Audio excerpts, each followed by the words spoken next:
동반성장이라는 주제로 홍익대학교 경제학부의 전성인 교수님께서 강연을 준비해 주셨습니다.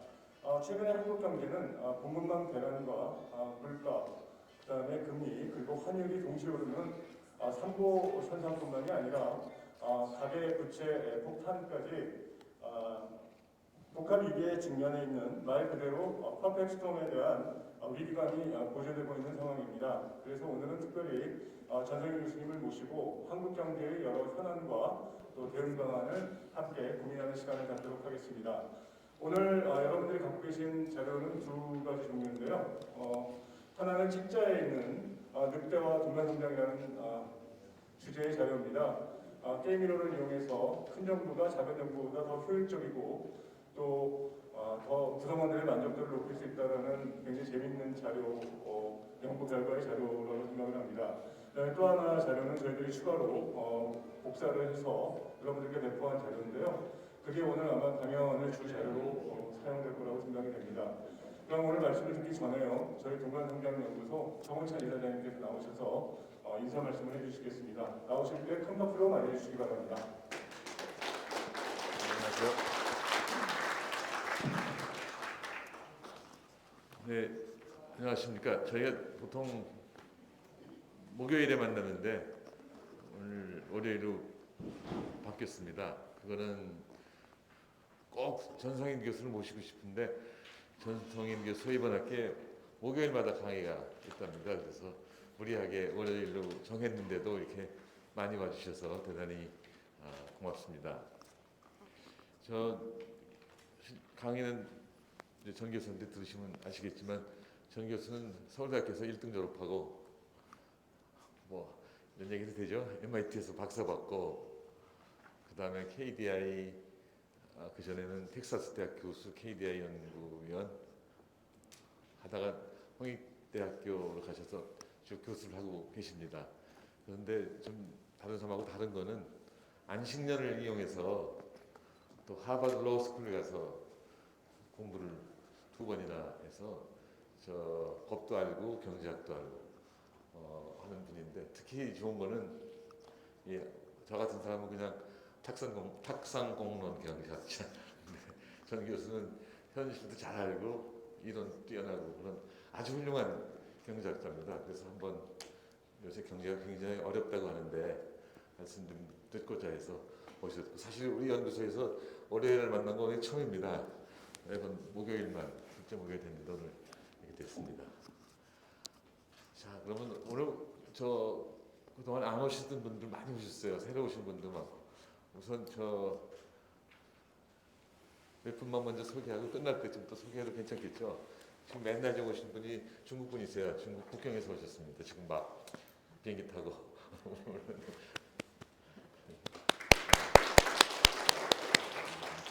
네, 유영화 씨인데 그때 뭐였죠? 텐센트 알리바바 서울 본부장도 하시고 사람들이 중국에서 왔다 오면 안 물어보는 게 좋은데 한족이냐 조선족이냐 근데 이분은 물어봐도 미안하지 않습니다. 한족이시라.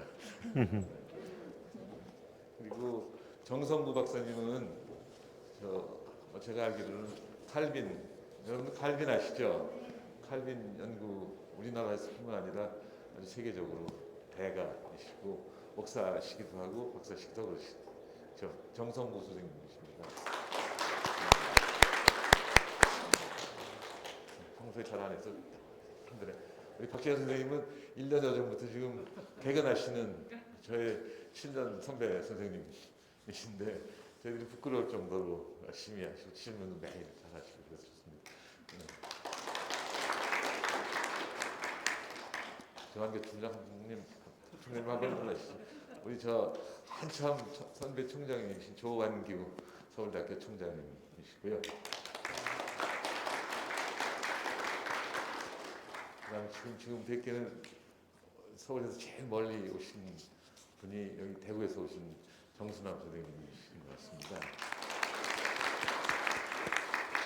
다 소개할 수는 없고 우리 저 국회의원 3번이나 하고 요새는 저 실업자가 된 이혜훈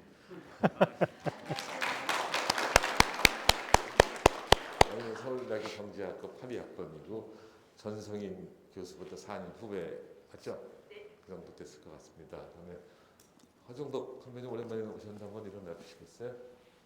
우리 저 대학 때 서울대학교 종합기숙사인 정영사에 같이 있던 또 선배십니다. 중문과 나오시고 이렇게 뭐 얘기 드립니다.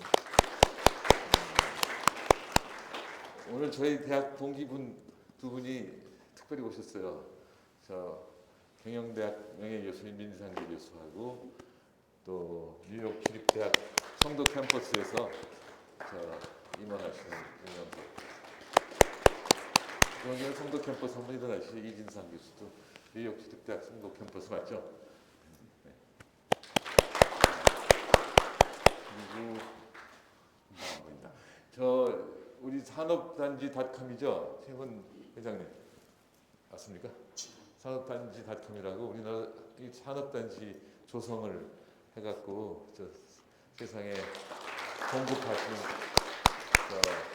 최훈 선생이시고요. 그만 윤생진 박사 어디 갔어요?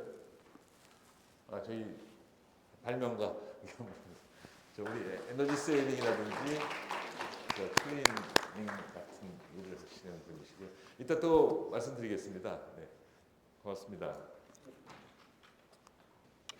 전대기 교수님 나오셔서 강의 시작하시면 좋겠습니다. 네, 나오실 때 큰 박수로 맞이시기 바랍니다. 전대기 교수님.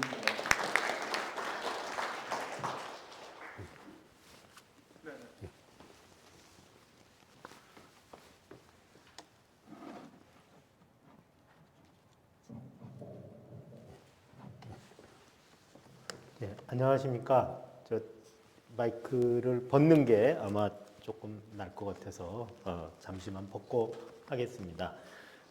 오늘 햇수로 10년 된 동반성장 연구소 그리고 90번째 동반성장 포럼에 발표할 수 있는 기회를 주셔서 이사장님, 동반성장 연구소 그리고 서울대 금융경제연구원 관계자분께 감사 인사드리고요. 제 은사님들이 지금 요소요소에 많이 앉아 계십니다. 그래서 사실 뭐 화폐금융론, 재무관리 뭐 다 엄청난 내공을 갖고 계신 다 전문가들인데 제가 뭘 발제할까 두려운 마음이 앞서고 있습니다.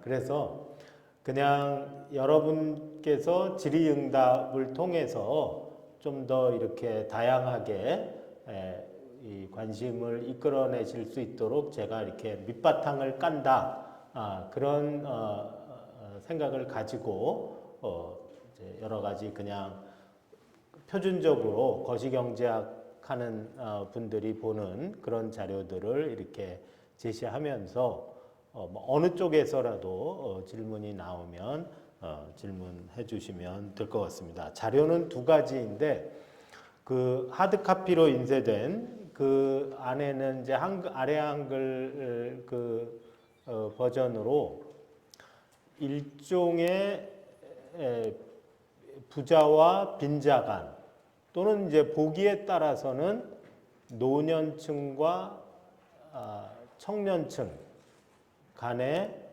어떤 동반성장 필요성 또는 세대 간 협약의 필요성에 관한 간단한 얘기를 적어놨습니다. 거기 뭐 그림이 있고 내용이 뭐 그래서 약간 위협적으로 보일 수도 있지만 전혀 위협적이 아니고 더하기 빼기나 큰 수, 작은 수 비교하면 다 이해하실 수 있는 그런 내용입니다. 그래서 그 부분에 관한 얘기는 시간이 남으면 맨 뒤에 오늘 발제 맨 뒤에 이제 세대 간 협약 말씀을 잠깐 드릴 수 있다면 그때 뭐 시간이 되면 부연 설명 드리는 걸로 하고 오늘은 이 별세본으로 인쇄된 그림 많은 이것을 중심으로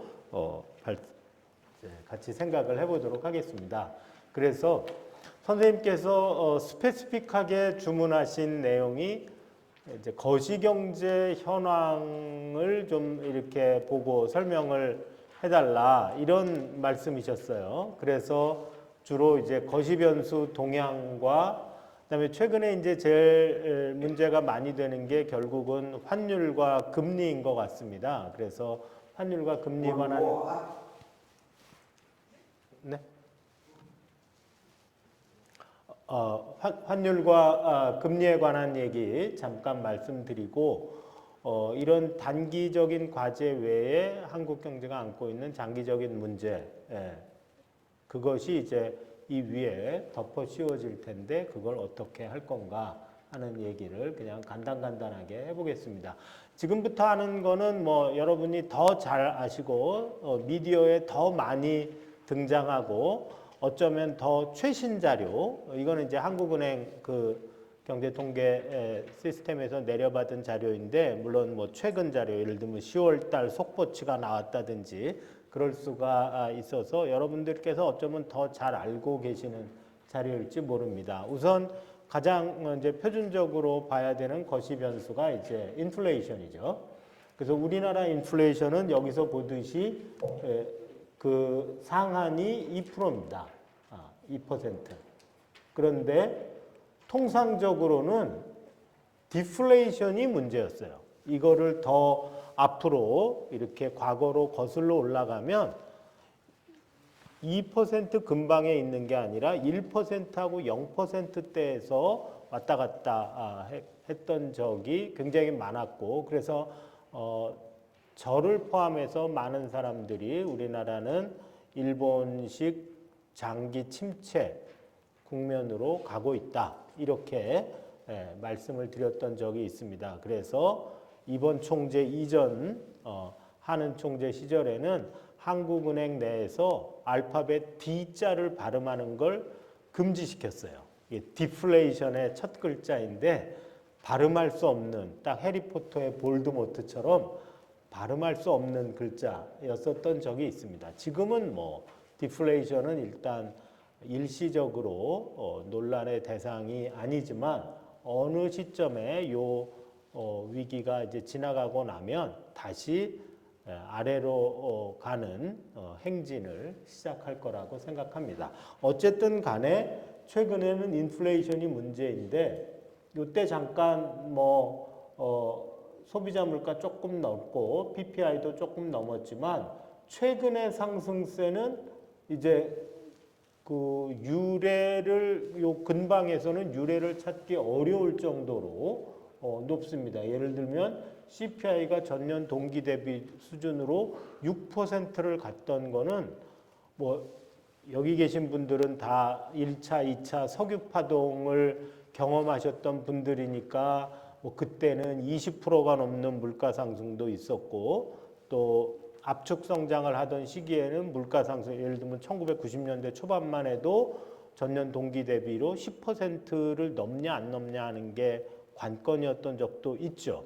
그러나 여기 계신 분들의 아들 또는 어쩌면 손자분들 소위 말하는 MZ 세대 중에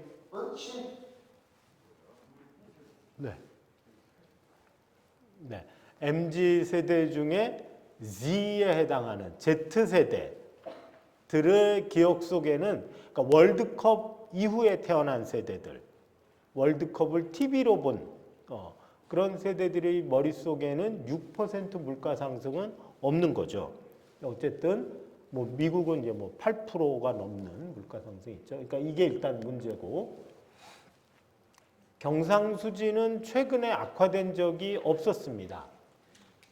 한국 경제에서 무역 수지는 일시적으로 뭐 좀 나빴던 적이 있지만 경상수지가 나빠진 적은 진짜 굉장히 오랜만인데 최근에 이제 일시적인 현상이라고 많은 사람들이 생각을 하고 있지만 어쨌든 경상수지 그리고 국제수지 기준 상품수지도 모두 이제 적자로 반전이 되었고 그래서 이제 걱정하시는 분들이 좀 있습니다. 그리고 이제 무엇보다 환율과 관련해서 걱정이 많으시죠. 지금 이제 환율이 이제 연초에는 뭐 1,200원, 1,100 몇십 원 선에서 지금은 이제 1,400원을 넘어서고 있죠. 그런데 이제 각 나라마다 뭐 환율의 절대적인 규모가 조금씩 다르니까 그냥 제가 편의상 뭐 아무런 이유 없이 2020년 9월을 100으로 이제 다 소위 말해서 궁둥이를 맞췄습니다. 그래서 그 이후로 어떻게 됐나 달러화 대비 그러면 여기서 이제 이렇게 많이 달러화 대비 많이 절하된 나라 통화들도 있고 요 밑에 있는 요 초록색이니 노란색이니 이런 건 달러화 대비 오히려 이제 절상된 그런 통화도 있습니다. 그러니까 지금 뭐 모든 나라가 절하된 것은 아닙니다. 그런데 그러면 우리나라는 어딨냐? 우리나라는 요 빨간 선이 우리나라입니다. 그러니까 생각 외로 선방하고 있습니다. 적어도 환율의 입장에서 보면 우리나라보다 더 빨리 달러에 대해서 절하된 나라들도 있어요. 예를 들면 이 청색선이 어디냐? 일본 엔입니다. 죄송합니다. 일본 엔. 그리고 여기 요 주황색 선, 요게 유로예요. 그러니까 뭐 우리보다 여러 가지 면에서 선진국이라고 할 수 있는 엔이나 유로가 우리나라보다 달러화 대비로 더 많이 절하되었다. 많은 분들이 우리나라가 무슨 국제적인 ATM 국가냐, 들어올 때 마음대로 들어오고 조금만 문제 있으면 막 돈 빼서 나가고 뭐 자동 인출기냐 이런 말씀을 하고 환율에 대해서 잘 방어해야 된다 이런 문제의식을 갖고 계신 분도 있는데 우리나라보다 더 ATM인 나라들 많습니다. 뭐 예를 들어서 환율의 절하라고 보면 그 다음 거는 이제 원화 대비로 표현한 환율인데요. 원화 대비로 볼 때 가치가 올라간 대표적인 게 요 빨간 선이죠. 요게 달러화입니다. 요게. 그리고 이제 원화 대비로 이제 가치가 올라간 소위 원화 대비로 절상되었던 또 다른 통화가 중국 위안화입니다. 위안화 저쪽에서 이제 뺐는데 이렇게 돼 있습니다. 그리고 이제 2020년 9월 대비 원화 환율이 원화 대비로 가치가 하락한 나라들이 요 노란색이 유로고 여기 요 회색 그게 이제 앞에서는 청색이었던 것인데 엔화 보면 뭐 원화 대비 엄청나게 가치가 하락해 있죠. 그러니까 이런 걸 보면 우리나라 원화를 기준으로 원화 대비 절상한 나라들도 있고 달러화 그리고 뭐 위안화 옛날에 비해서 우리나라보다 절하된 국가도 있다. 그러니까 환율 1,400원 세상 결단 난다? 반드시 그렇지 않을 수도 있다. 그리고 제가 뭐 윤석열 정부에 쉴드 치려고 하는 것은 아니지만 우리나라 뭐 환율 관리 엉망으로 하고 있는 거 아니냐?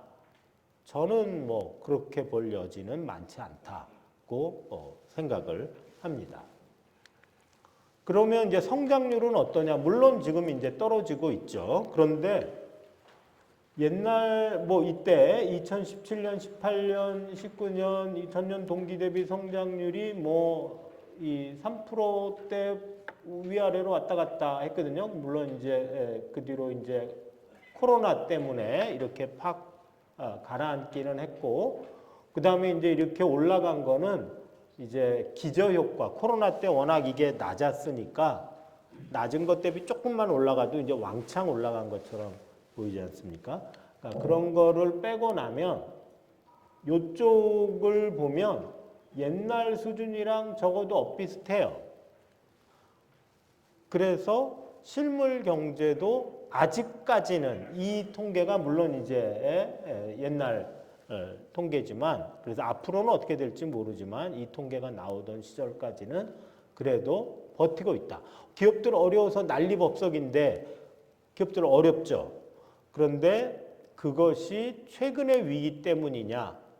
코로나 위기 극복이 잘 안 돼서 그런 것이냐? 아니면 물론 뭐 현실은 두 개가 복합적이겠죠. 그러니까 체력이 약한데 한 대 딱 얻어맞으면 튼튼할 때 얻어맞은 것보다 더 머리가 띵할 수 있으니까 그런 게 아니냐. 그래서 이제 성장률은 약간 후행하고 있다.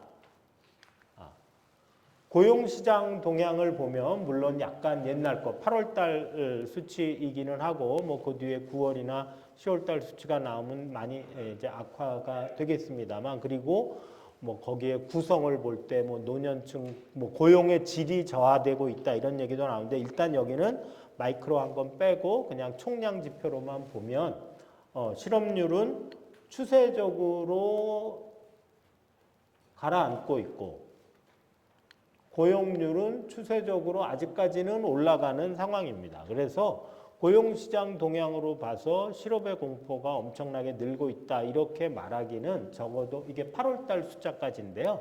9월, 10월에 물론 달라졌겠습니다만 아직은 이 확정된 통계로는 아직은 잘 안 보인다. 그러면 이제 괜찮으냐? 그렇지는 않아요. 향후 경기 전망은 분명히 안 좋습니다. 그러니까 요 청색이 이제 미래를 나타내는 선행지수 순환 변동치인데 선행지수 순환 변동치는 2021년 6월, 7월 작년 여름부터 가라앉기 시작을 해서 최근에 이제 조금 올라가는 듯하다가 다시 이제 가라앉는 쪽으로 방향을 잡았습니다. 그래서 동행지수 쪽은 좋지만 선행지수 쪽은 안 좋다. 이 상황에서 동행지수가 좋다는 게 말이 되냐? 말이 됩니다. 왜냐하면 이게 이제 물론 8월 달까지인데 8월 달까지 상황은 어떤 거냐 하면 이제 코로나19 상황이 회복되고 마스크도 슬슬 벗을까 말까 하고 그리고 물론 러시아와 우크라이나 전쟁이 있었지만 이제 해외에서 어느 정도 수요가 살아나는 그런 측면도 있었거든요.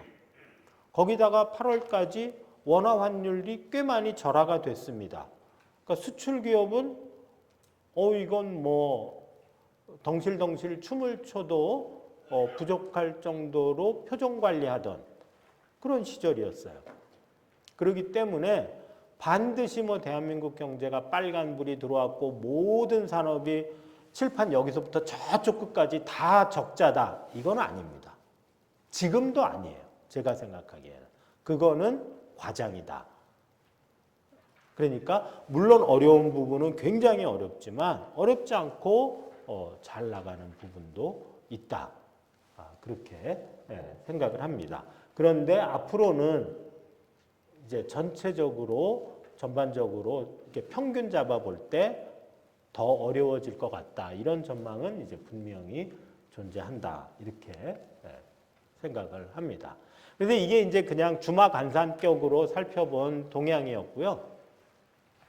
많은 분들 관심이 환율인 것 같아요. 일단 그래서 환율부터 한번 좀 생각을 해보겠습니다. 환율에 관해서 얘기가 나오면 제일 먼저 나오는 얘기가 미국이 금리를 막 올린다. 기자분들 전화입니다. 여러분들 같이 이렇게 현명하신 분들 전화가 아니라 뭘 아무것도 모르는 경제부 기자들 전화예요. 선생님, 뭐 왜 그러십니까? 그러면 미국 페드가 또 뭐 금리를 올릴 것 같아요. 그러면 이제 우리나라 자본 유출되고 원화 절하되고 제2의 IMF 오는 거 아닙니까? 조금 뭐 과장 섞어서 얘기하면 그런 식의 질문들이 굉장히 많습니다. 그러니까 한국은행이 요번에 저쪽은 자이언트 스텝 했는데 여기는 빅 스텝만 해가지고 예를 들면 7월 달 이미 그럴 때 전화가 그런 거예요. 한국은행이 이제 7월 초에 빅 스텝으로 0.5%포인트 올렸습니다. 근데 그 뒤에 연준이 자이언트 스텝으로 0.75를 올렸어요. 그러니까 외환시장이 또 출렁이고 그러니까 바로 기자들이 한 7월 중순쯤 네, 잘못했어요. 예, 바로 이제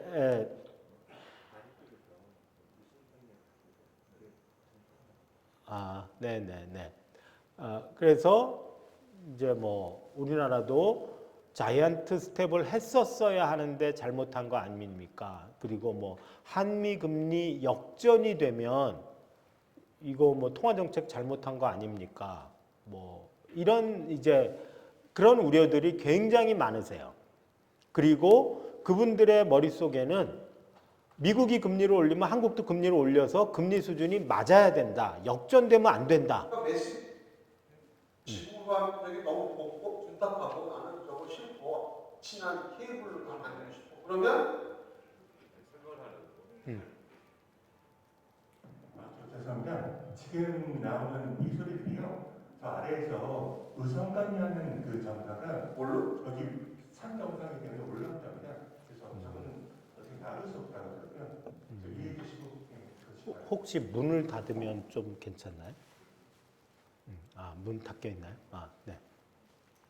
알겠습니다. 그래서 그런 이제 질문들이 많아서 거기에 대해서 한번 생각해 보자 이런 뜻입니다. 우선 뭐 환율이 뭔지는 여러분들이 잘 아실 거라고 생각을 하고요. 여기서 나온 것은 이제 환율과 금리 간의 관계를 이해할 때 가장 기본이 되는 그런 내용입니다. 그래서 뭐 이 얘기는 넘어가고 그냥 그 다음 페이지에 있는 표를 가지고 그냥 가장 극단적인 단순화 가정을 했을 때의 얘기입니다.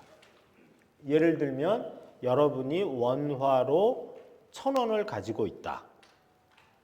그러면 국내에 뭐 은행에 예금하실 수도 있겠습니다.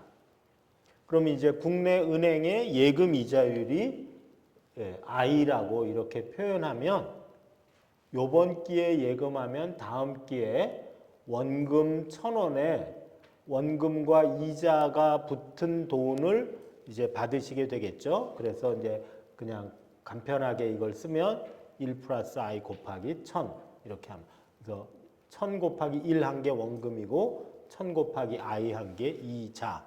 그래서 저 두 개가 이제 원리금이 되겠죠. 그래서 원화 표시로 이제 저만큼을 받으시게 되죠. 근데 생각을 해보니까 외환 자유화가 돼서 나는 뭐 외국의 시티은행에도 예금할 수 있다. 그럼 시티은행에 해외 투자하는 게 좋으냐, 그냥 원화로 국내 투자하는 게 좋으냐, 이제 이런 생각을 하실 수가 있겠죠. 그래서 이제 가상적으로 시티은행에 예금하면 어떻게 될까? 그렇게 생각을 해보시는 거죠. 그럼 시티은행은 원화를 안 받으니까 일단 달러화로 바꿔야 되겠죠. 그래서 현재 현물 환율을 뭐 예를 들어서 이게 1달러 대 1,000원이다. 그러면 1,000원 가지고 가면 1달러 바꿀 수 있는 거죠. 그러니까 환율로 나눠준 만큼의 달러화를 얻으실 수 있습니다. 그래서 이 돈을 갖고 시티은행을 찾아가서 예금을 하면 예를 들어 시티은행의 해외에 있는 금리가 아이스타라면 요만큼 달러화 원금에 1 플러스 아이스타 시티은행의 금리를 곱한 만큼을 다음 기 말에 달러화로 가지시게 되겠죠. 근데 이제 비교를 하려면 원화하고 달러화를 비교하는 건 이제 애플과 오렌지를 비교하는 거니까 이거를 이제 원화로 환전해서 비교를 하셔야 되겠죠. 그래서 미래의 외환시장에 가서 미래의 환율로 달러화를 환전하면 요런 원금의 이제 환율이 미래 환율이 곱해진 만큼의 원화가 되겠죠. 그래서 요 두 개를 비교하시는 겁니다. 위에 게 크면 국내 예를 들면 뭐 국민은행이나 신한은행에 예금하시는 거고 밑에 게 크면 예를 들면 시티은행에 예금을 하시는 거죠. 네, 이거는 뭐 많이 나온 얘기니까 그냥 조금 빨리 넘어가면 예를 들어서 저기서 이제 천천 양변 약분하면 균형화해서 저게 똑같아져야 됩니다. 즉 이자율과 이자율이 똑같지 않아요. 균형화해서 이자율과 이자율이 똑같을 필요가 없습니다. 이자율과 이자율 요것을 이제 조금 근사식으로 바꾸면 이자율 국내외 이자율 격차는 요런 크기로 나와요. 저런 크기와 일치하는 게 균형입니다. 그러면 이자율과 이자율이 일치해야지만 된다라고 생각하는 그 근거는 뭐냐? 고정환율제의 유산이에요. 환율은 일정하게 유지 안정되어야 한다든지 유지되는 게 좋다든지 그런 생각입니다.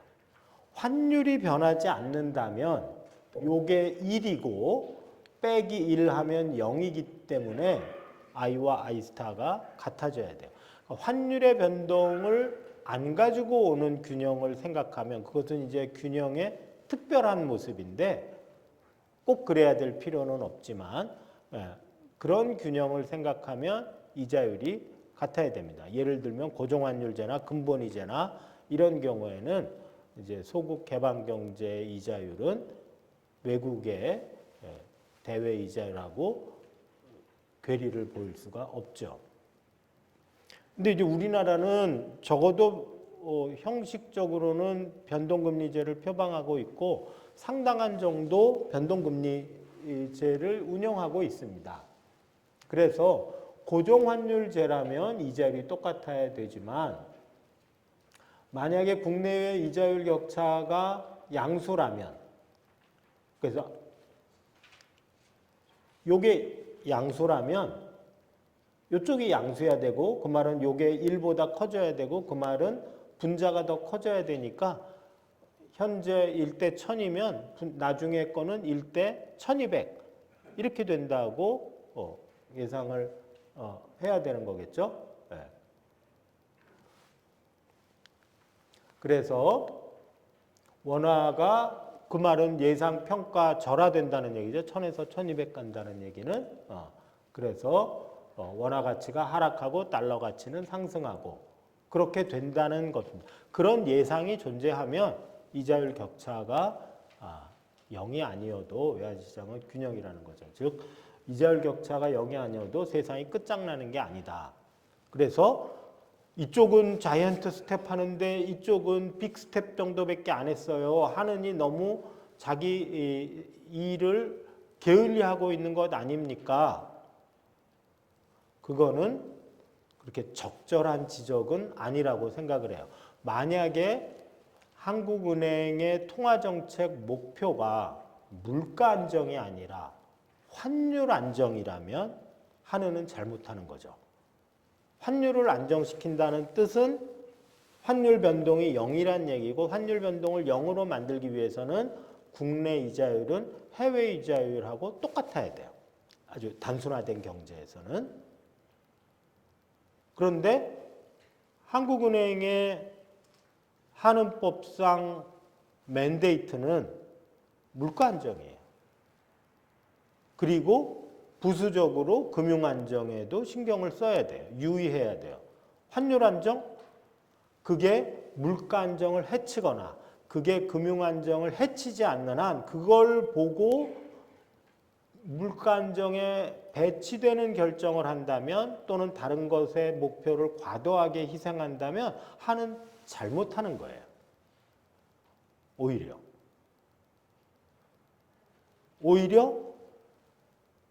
환율은 플로팅하게 내버려 두고 물가에 심각하게 영향을 미치지 않는 한 그리고 국내 물가 상황이랑 경제 동향을 볼 때 어느 정도의 이자율, 금리 수준이 적절한가를 별도로 고심하는 게 제대로 된 거다. 그런 의미에서 저는 7월 달, 8월 달에 한국은행은 특별히 잘못했다고 생각하지 않고 언론이 조금 과도하게 호들갑을 했다.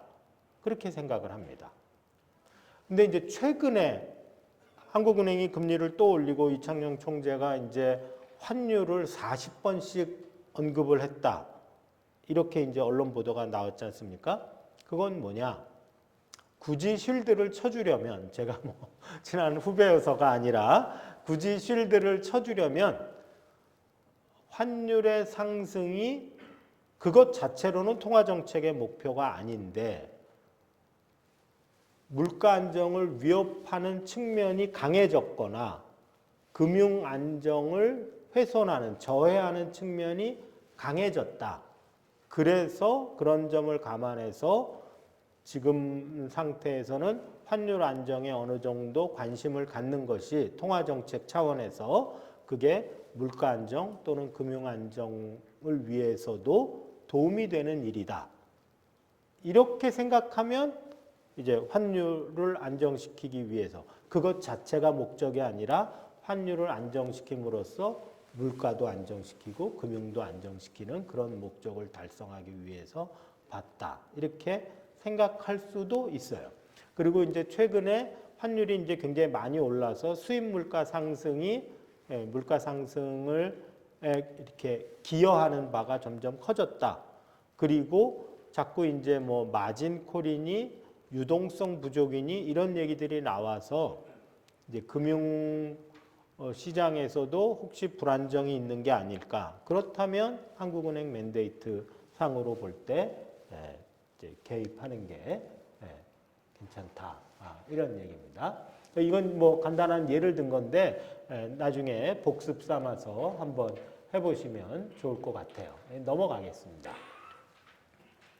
그 다음에 저거는 이제 가장 밑바닥의 어떤 관계식이고요.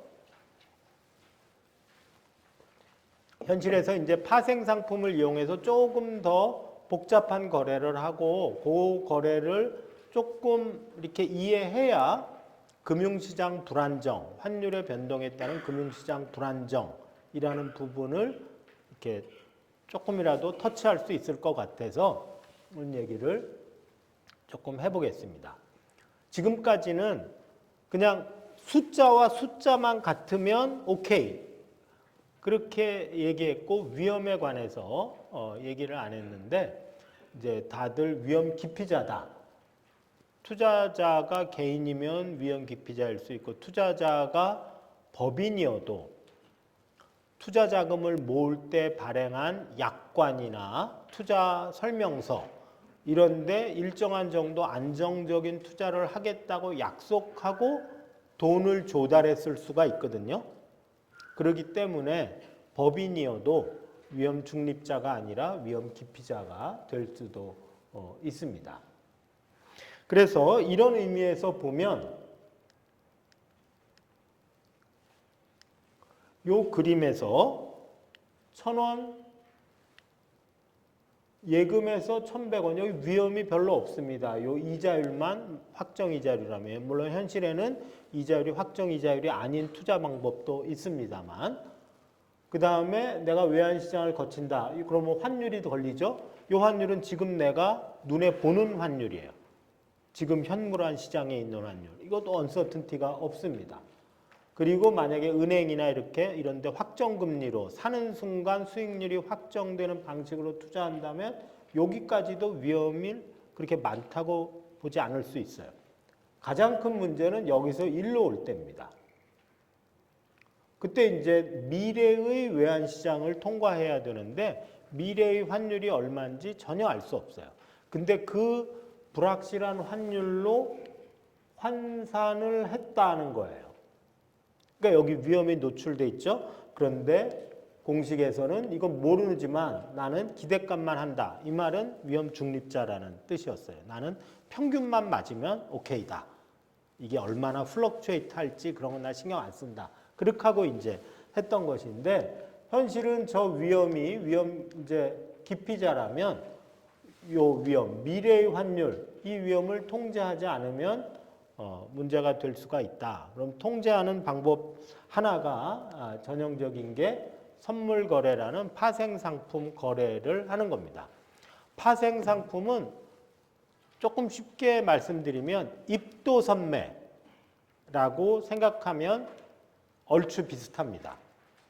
그러니까 여러분이 여기 이제 어머님 분들도 조금 와 계신 것 같은데 예를 들어서 추석날 뭐 무슨 제사를 지내야 되는데 제사상에 꼭 조기가 올라가야 된다.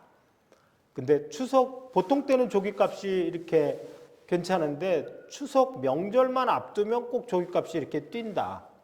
그래서 잘 아는 어물전을 가서 아저씨 내가 추석 전날 조기 꼭 필요하거든요. 그래서 조기를 사야 되는데 그때 가서 막 사면 가격이 이렇게 중구난방되니까 나랑 지금 아직 추석이 되기 전인데도 지금 아저씨 나하고 거래 좀 해요. 그럼 아저씨도 좋잖아요. 확실하게 판매처가 되고 또 그러다가 뭐 추석 때 사람들 다 놀러 가면 조기 또 사놨다가 조기 다 썩어버릴 수도 있으니까 아저씨도 불안하잖아요. 그러니까 저랑 미리 예를 들어서 조기값이 플럭츄에이트하는 바운더리가 10,000원에서 20,000원인데 15,000원으로 그냥 계약을 합시다. 이게 일종의 광의의 선물 거래입니다. 그러고는 이제 추석 전날 15,000원 가지고 거기는 조기 뭐 적당히 몇 마리 가지고 있다가 따닥 교환하면 저는 이제 주부님들은 15,000원에 시세가 뭐든지 간에 조기를 구할 수 있고 그 사람도 파는 사람도 시세가 폭락하건 올라가건 15,000원에 조기를 판매할 수 있는 이제 그런 형태죠. 그거를 이제 가장 표준적인 선물 거래 또는 이제 뭐 커스텀 테일러드 돼 있을 때는 뭐 선도 거래, 시장에 표준화된 상품일 땐 선물 거래 뭐 이렇게 구분하기도 하는데 그냥 광의로 선물 거래 이렇게 생각하시면 됩니다. 그럼 그 중에서 선물 환 계약을 하는 건 뭐냐? 환율 외국 통화예요. 외국 통화가 조기라고 생각하시면 됩니다. 그리고 이제 그 조기가 필요하신 분들은 미리 사놔야 되겠죠. 아까 그 가정주부처럼. 반대로 조기를 가지고 있는 어물전의 입장에서 생각해 보면 조기를 팔아야 돼요. 가만히 갖고 있다가 혹시라도 추석날 사람들이 다 태국 놀러 가가지고 제사 안 지낸다 그랬고 조기값이 똥값 되고 조기 다 썩어버리면 나는 망한다 이 말이에요. 그러니까 팔아야 되는 사람 쪽에서도 조기를 팔아야 되는 사람은 조기를 팔고 돈을 사는 그런 거래를 해야 되겠죠. 그렇죠? 그래서 그런 거래가 선물환, 조기를 사거나 선물환 매입이죠. 조기를 팔거나 선물환 매도입니다. 그러면 이제 어떻게 하면 되냐 하면 위는 그냥 가는 겁니다. 이거 똑같아요. 환위험도 없고 아무것도 없고 외환시장도 없고 그냥 국민은행, 신한은행 가서 예금하면 됩니다. 밑에는 현물환 시장 가서 달러 바꿔서 시티은행이 예금하면 일기 뒤에 이만큼이 남아와요. 나는 여기서 이걸 팔고 원화로 바꿔야 돼요. 즉 나는 일기 뒤에 조기를 갖고 있는 어물전 주인처럼 되는 거예요. 달러가 내 손에 이제 일기 뒤에 들어올 겁니다. 이거 어떻게 해야 돼요? 그러니까 어떻게 하냐? 그때 가서 팔면 그때 시세로 팔아야 돼요. 이거 불리하다, 위험하다, 똥값이 될지 금값이 될지 모른다 이겁니다. 그러니까 미리 이 T기에 가입을 해서 시티은행에 예금을 함과 동시에 바로 그 뒤로 돌아가서 선물시장에 가서 조기를 팔아요. 나 일기 뒤에 조기가 들어올 거니까 그 조기를 지금 먼저 일정하게 픽스된 가격으로 파는 겁니다. 그거를 미리 판다. 그래서 선물 그리고 판다. 매도. 뭘 파냐? 조기 대신 여기서는 지금 달러화를 파는 거죠. 외환을. 그래서 선물환 매도. 이렇게 얘기를 합니다. 그래서 달러가 들어올 것이 예상돼 있는 사람은 그 환율 변동의 위협에서 자기 자신을 보호하기 위해서 여러 가지 해지 수단을 쓸 수 있지만 예를 들어서 그 중에 하나가 그걸 미리 팔아놓는 거예요. 선물환 매도라는 방식으로. 그래서 이제 이렇게 하면 나중에 이 돈이 생겼을 때 그때 현물 외환시장을 가서 불확실성에 내 몸을 맡기는 게 아니라 요걸 받자마자 조기를 사겠다고 한 사람을 찾아가는 거예요. 나 여기 조기 있다. 달러 있다. 자, 이제 약속대로 약속을 이행해라. 너 이거 가져가기로 했지. 그리고 나한테 원화 주기로 했지.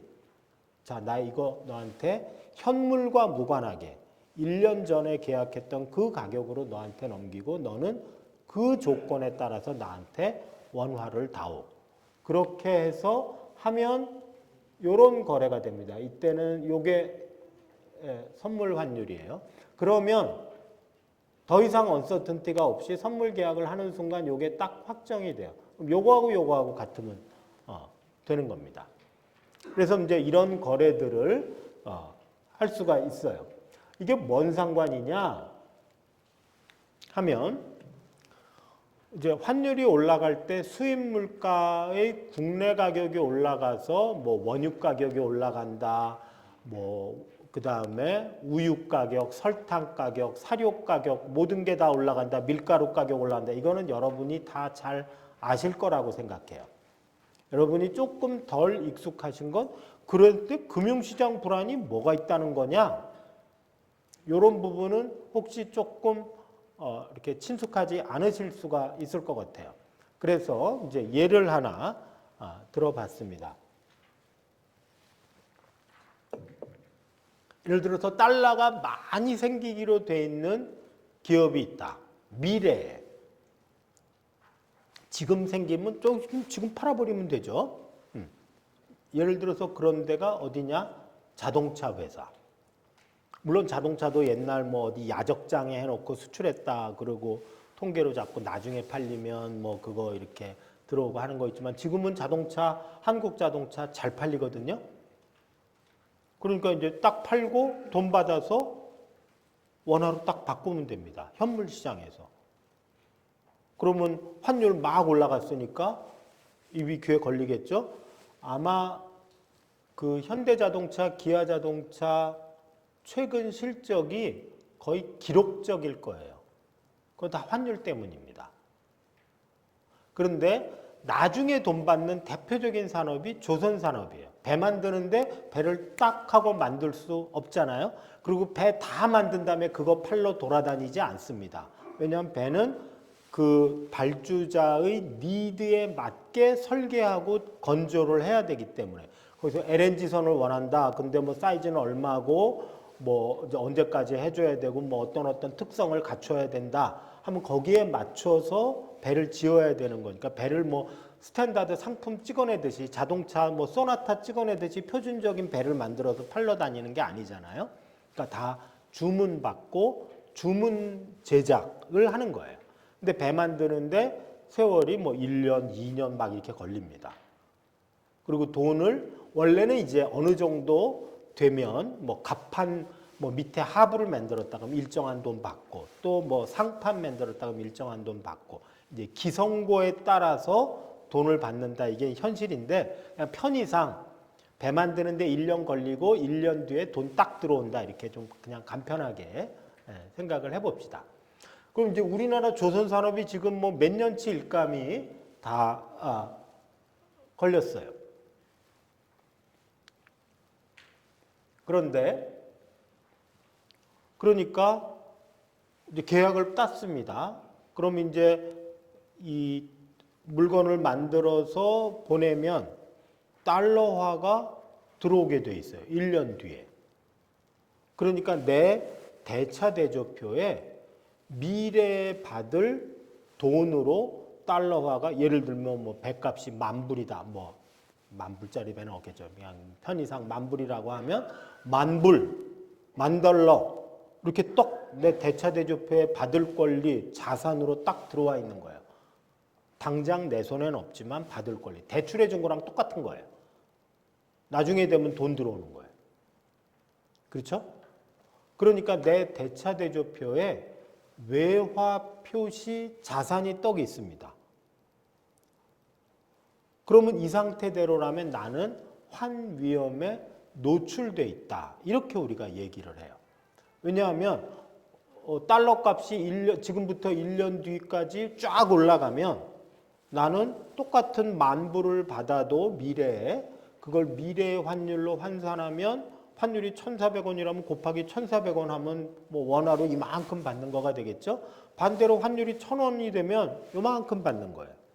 그러니까 내 포지션이 환율에 노출돼 있습니다.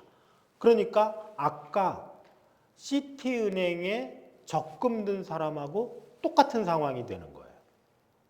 1년 뒤에 원리금 받는데 달러로 받아. 그거 그냥 가만히 있으면 1년 뒤에 외환시장을 통과해야 되는데 난 위험에 노출돼 있어. 그거랑 똑같은 거예요. 나 1년 뒤에 배 만들어서 팔고 돈 받아. 그게 1년 뒤에 원리금 받는 거하고 똑같은 거예요. 그러니까 어떡하냐. 여러 가지 해지 방식을 쓸 수가 있지만 예를 들어서 선물환 매도를 했다. 이렇게 생각을 합시다. 나 1년 뒤에 받을 10,000불을 그때 가서 원화로 바꾸지 말고 지금 바꾸겠어. 그렇게 해서 환율 변동에 노출되기 때문에 환위험 해지를 위해서 미리 팔아버린다. 그게 선물환 매도입니다. 그럼 거래 상대방이 있어야 될 거잖아요. 누가 그 거래에 응해주냐? 보통 주거래은행이 응해줘요.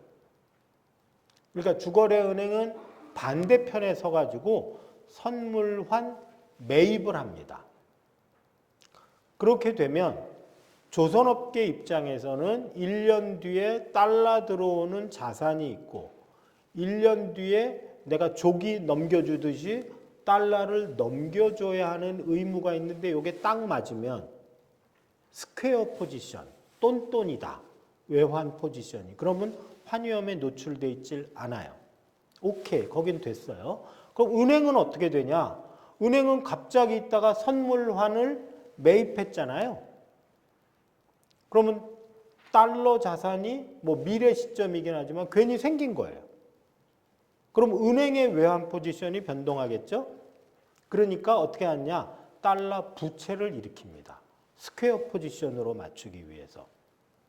그래서 외국계 은행한테 달러로 차입을 해서 외환 시장을 통해서 팔아서 원화를 조달해요. 그러면 선물환 매입이라는 달러 자산과 외국은행에서 뭐 외은 지점에서 차입한 달러 부채가 있으니까 은행은 스퀘어 포지션이고 그렇게 차입한 달러는 현물 시장에 나오니까 이제 만약에 조선업체가 10,000달러를 해지하고 은행이 반대 매매하고 또 스퀘어 포지션을 만들면 궁극적으로 10,000달러만큼의 현물환이 당장 외환시장에 나와요. 1년 뒤에 10,000달러 받기로 돼 있는데 물론 이제 뭐 할인하고 뭐 이래가지고 딱 10,000달러가 아니고 조금 작은 돈이 나오겠지만 기본적으로 그렇게 나온다. 그래서 돈은 나중에 한국 경제에 들어오지만 차입을 통해서 환율 외환시장에는 먼저 돈이 풀려요. 그리고 나중에는 돈 들어오면 짝짝짝짝 예상된 거래하고 땡치는 겁니다. 그러면 이제 모든 사람이 행복해요. 그럼 금융 불안정 없는 거 아니냐. 근데 여기서 마진콜이라는 게 있습니다. 여러분 혹시 영화로 마진콜이라는 영화 보신 적 있을지 모르겠고요. 또 최근에도 이제 기사 검색 같은 거 해보면 마진콜 이런 얘기들 많이 나올 것 같아요. 마진콜은 뭐냐? 파생상품, 아까 그 조기 사는 거 생각을 해보세요. 가정주부가 어물전 주인하고 아저씨 이거 15,000원에 이 조기 나한테 꼭 팔아야 돼요. 난 15,000원 내고 조기 살 겁니다. 그래 놓고 안 와버리면 어떡해요? 그거 안 팔고 딴 손님이 2만 원 주겠다고 그래도 아 내가 이 동네에서 오래 장사해야 되는데 신용이 최고다 그러고 안 팔고 있었는데 이 아주머니 가정주부가 안 와버리면 자기 어떡합니까? 그거 이제 추석 지나고 나면 꽝인데. 그러니까 이런 거래를 꼭 이행하도록 그리고 이행하지 않을 인센티브가 있어요. 예를 들면 조기값이 팍 떨어졌다. 그래갖고 조기가 10,000원이 됐다. 그럼 가정주부 입장에서 그건 뭐 잠깐 잊어버렸어요. 그리고 딴 어물점 가서 10,000원에 사면 이득이잖아요. 10,000원짜리인데 이거 가서 약속 지키느라고 5,000원 더 내고 15,000원에 사면 시어머니가 뭐라 그럴 수도 있잖아요. 그러니까 그 약속을 적어도 일방은 사후적으로 안 지킬 인센티브가 있어요. 반대로 조기값이 2만 원으로 뛰었다. 현물 시세가. 그럼 어물전 주인이 고민이 많지 않겠습니까? 야 이거 지금 딴 사람한테 팔면 2만 원에 파는데 저 가정주부랑 괜히 내가 약속을 했나 보다. 이거 15,000원에 팔아? 너무 가슴 아프다. 그냥 모른 척 할까? 아니면 뭐 딴 사람한테 팔아놓고 근데 조기가 안 들어와서요 어쩌고 이렇게 해볼까? 이런 인센티브가 있어요. 즉 계약 가격과 그 최종 시점에서의 현물 가격이 일치하지 않음에 따라 계약 당사자 중 어느 일방은 사후적으로 하느님이 살짝 불러가지고 너 이거 계속 할래? 아니면 그냥 깰래? 솔직하게 나한테만 살짝 얘기해봐. 그러면 적어도 일방은 저 사실 깨고 싶어요. 깨고 싶어 죽겠어요. 이렇게 된다는 거죠. 그래서 그걸 못 깨도록 하기 위해서 계약금을 내나 많지는 않아도 증거금이라는 형태로 또는 담보를 내라. 이거 꼭 하는 거다. 세상이 두 쪽 나도 이러면서 담보를 내라 그랬습니다. 근데 처음에는 계약이 이렇게 잘 이행될 것 같고 양쪽 당사자가 특별하게 불만이 없을 것 같으면 계약을 깨려는 인센티브가 크지 않겠죠? 그럼 증거금 조금 받아요. 괜찮아 그래도. 근데 계약 가격하고 현물 가격이 이상하게 비틀어져 가지고 계약 당사자 중 어떤 일방의 입장에서 보면 이미 손실이 나고 있어. 그러니까 저 사람 그냥 도망갈 것 같아. 그러면 어떻게 해요? 요 조그만 증거금 떼이고 도망가면 안 되잖아요. 그러니까 계약을 깰 것 같은 사람, 그 말은 계약을 이행하면 손해를 보는 사람, 현재 상태에서에게 전화해요. 증거금 좀 더 넣으셔야 되겠습니다. 당신 아무리 봐도 먹고 튈 것 같아. 안 먹고 튈 것 같아. 먹고 튀면 괜찮은데 그냥 계약한 문서 찢어버리고 튀어버릴 것 같아. 그러니까 튀지 못하게 돈 좀 더 갖다 박으세요 하고 전화를 해요. 그게 마진콜입니다. 그러면 갖다가 넣고 안 하면 그냥 현재까지 있는 그 증거금 하에서 현재는 손실이 조금 났다. 근데 증거금으로 커버가 되는데 앞으로 계속 가려면 이 돈 갖고는 안 된다. 돈 넣으라고 그랬는데 안 넣는다. 그러면 그냥 거기서 계약을 종결해버리고 그 있는 증거금으로 손실 처리해버리고 남는 거 있으면 돌려주지만 그렇게 해버립니다. 그러니까 당사자 입장에서는 나중까지 버티면 괜찮을 것 같다. 그런데 계약을 언어 안 하면 증거금을 추가로 넣으려고 그러는데 안 넣으면 그냥 반대매매 당해가지고 땡이고 증거금 다 날리는 거예요. 그럼 조선업체는 어떻게 되느냐? 조선업체 같은 경우에 환율이 변동하면 조선업체 수익이 어떻게 되냐? 우선 환율이 1,000원에서 1,400원이 됐다고 합시다. 편의상. 그러면 해지를 안 한 부분, 그런 부분이 있다면 만세도 이런 만세가 없습니다. 1달러당 1,000원 받을 생각이었는데 1달러당 1,400원을 받으니까 달러당 400원씩 이득이에요. 그렇죠? 해지를 안 했는데 우연히 더 좋아진 거예요. 오케이. 근데 해지한 부분을 보면 예를 들어서 내가 1,000원에 해지했다 그러면 현재 달러 값이 1,400원인데 이거 1,000원에 팔기로 약속한 거야. 조기를. 싼 값에 시세보다. 배가 아파 죽겠죠? 현물과 비교하면 1달러당 400원씩 1달러당 400원씩 손해예요. 그렇죠? 일단 거기까지는 이해하셨죠? 그런데 1달러당 400원씩 손해여도 현물 쪽에서는 400원씩 이득이잖아요. 그래서 사실은 선박회사로 보면 아까 해지했듯이 똔똔이에요. 이득 본 부분이 있고 손해보는 부분이 있어서. 문제는 이 계약을 여기 앞부분에 돈 들어오는 거 빼고 선물한 계약만 보면 이 계약은 손실나는 계약이에요. 찢어버릴 수만 있으면 찢어버렸으면 좋겠어. 아, 내가 못하러 해지를 했나? 이럴 줄 알았더라면 다 그냥 노출시켜버릴 걸. 그러면 계약 전체에서 다 달러당 400원씩 이득인데 내가 미쳤지. 왜 해지를 했을까? 사후적으로 이런 슬픔이 있는 거예요. 찢어버릴 것 같아. 그러니까 어떻게 해요? 거래소에서 증거금 더 넣으세요. 이렇게 되는 거예요. 마진콜이 들어오는 겁니다. 이미 선박회사가 만약에 해지를 했다면 지금은 다 손실 구간이에요. 뭐 그때 얼마로 계약을 했겠어요? 1,000원? 1,150원? 1,200원? 이렇게 했을 거 아니에요? 1,250원 한 사람도 없을 거예요. 근데 지금 환율이 1,400원이잖아요. 이미 다 손실 난 계약들이에요. 먹고 틀 것 같은, 안 먹고 틀 것 같고 찢어버릴 것 같으니까 증거금 넣으세요. 이렇게 되는 거예요. 그러니까 증거금 넣어야 되죠. 그래서 종국에 가면 받아서 넘겨주고 아무 문제가 없는데 그때까지 계약을 유지하기 위해서는 유동성이 필요한 거예요. 그래서 환율이 변동하면 해지를 한쪽에서 문제가 생기는 거예요. 그 생각하면 굉장히 역설적이긴 하지만 그런 문제가 있을 수 있다. 그러니까 이런 부분이 이제 최근에 환율 변동과 관련해서 나오고 있는 얘기입니다. 그 다음에 많은 분이 또 우리나라 이렇게 원화가 절하되고 그러면 제2의 IMF 오는 거 아닙니까? 외환보유액으로 돈 다 못 갚는 거 아닙니까? 이런 걱정을 하세요. 주식시장이 막 떨어지고 외국인들이 팔고 떠나는데 큰일 아닙니까? 전혀 아닙니다.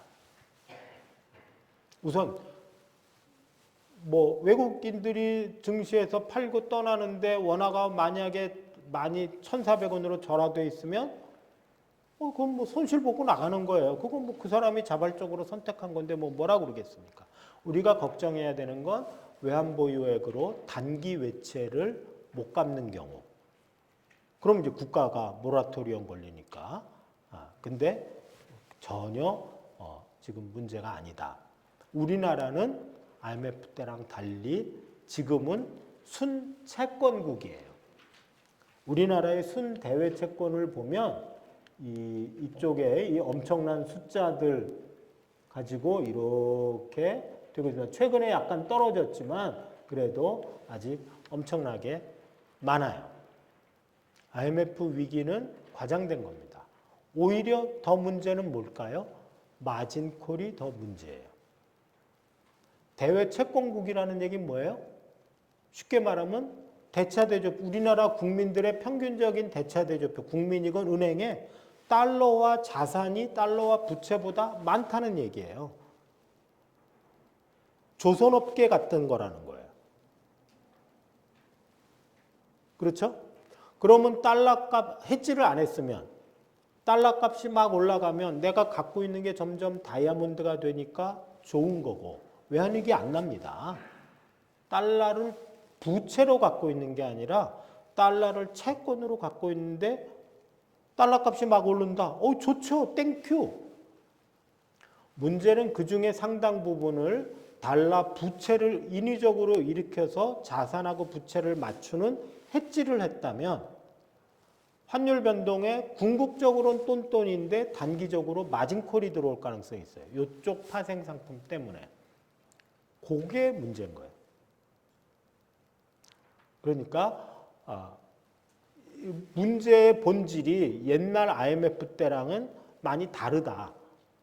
그런 거를 조금 이제 생각해 볼 필요가 있겠고요. 그다음에 이제 금리 잠깐 말씀을 드리면 제가 너무 오래 하는 거 아닌가요? 네. 빨리빨리 하겠습니다. 아무 때나 질문하셔도 됩니다.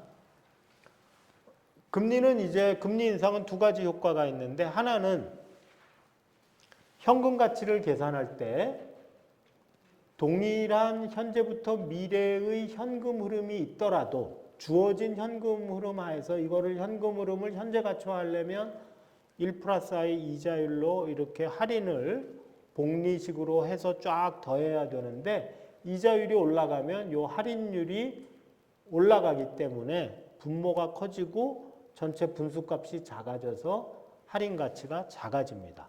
즉 어떤 자산이 현금 흐름을 동일하게 제너레이트 하는 경우라도 현재 가치가 떨어져요. 금리를 올리면.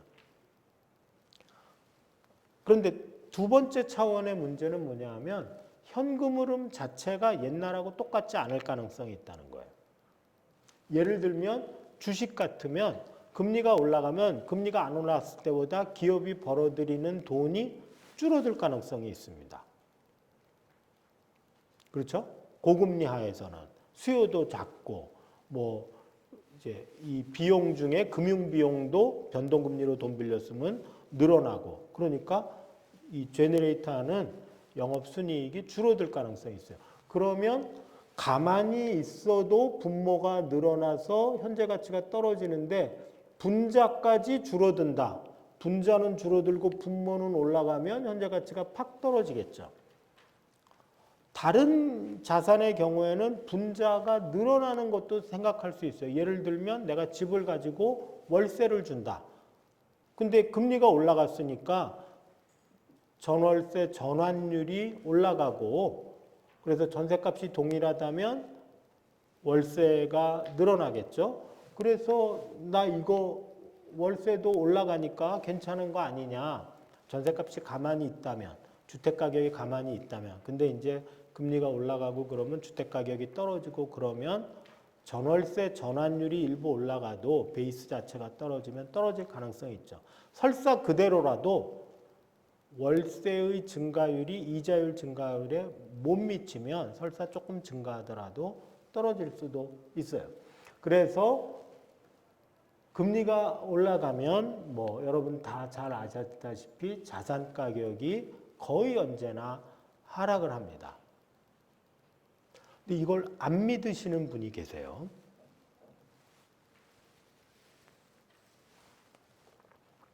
여러 가지 다른 얘기를 하는데 이 메커니즘은 굉장히 펀더멘탈한 메커니즘이에요. 그래서 그리고 예를 들면 주요 자산 가격 동향의 주가를 보면 뭐 코스피건 코스닥이건 보면 물론 뭐 금리를 올리기 전에도 뭐 이렇게 떨어지고 있었지만 2022년 여기부터 3월 이때부터 보면 뭐 정신없이 떨어지고 있죠 지금. 네. 금리가 올라가면 자산 가격은 떨어집니다. 근데 안 떨어지는 것처럼 보이는 자산도 있어요. 우리나라 노년층 은퇴 자산의 대부분을 차지하고 있는 집은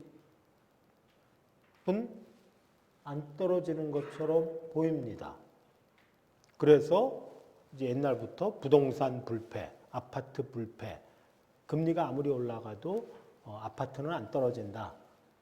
이런 얘기가 있죠. 물론 이 끄트머리 보면 조금 떨어지는 것 같기는 하지만 KB에서 수집해서 발표하는 주택 매매 가격 지수 보면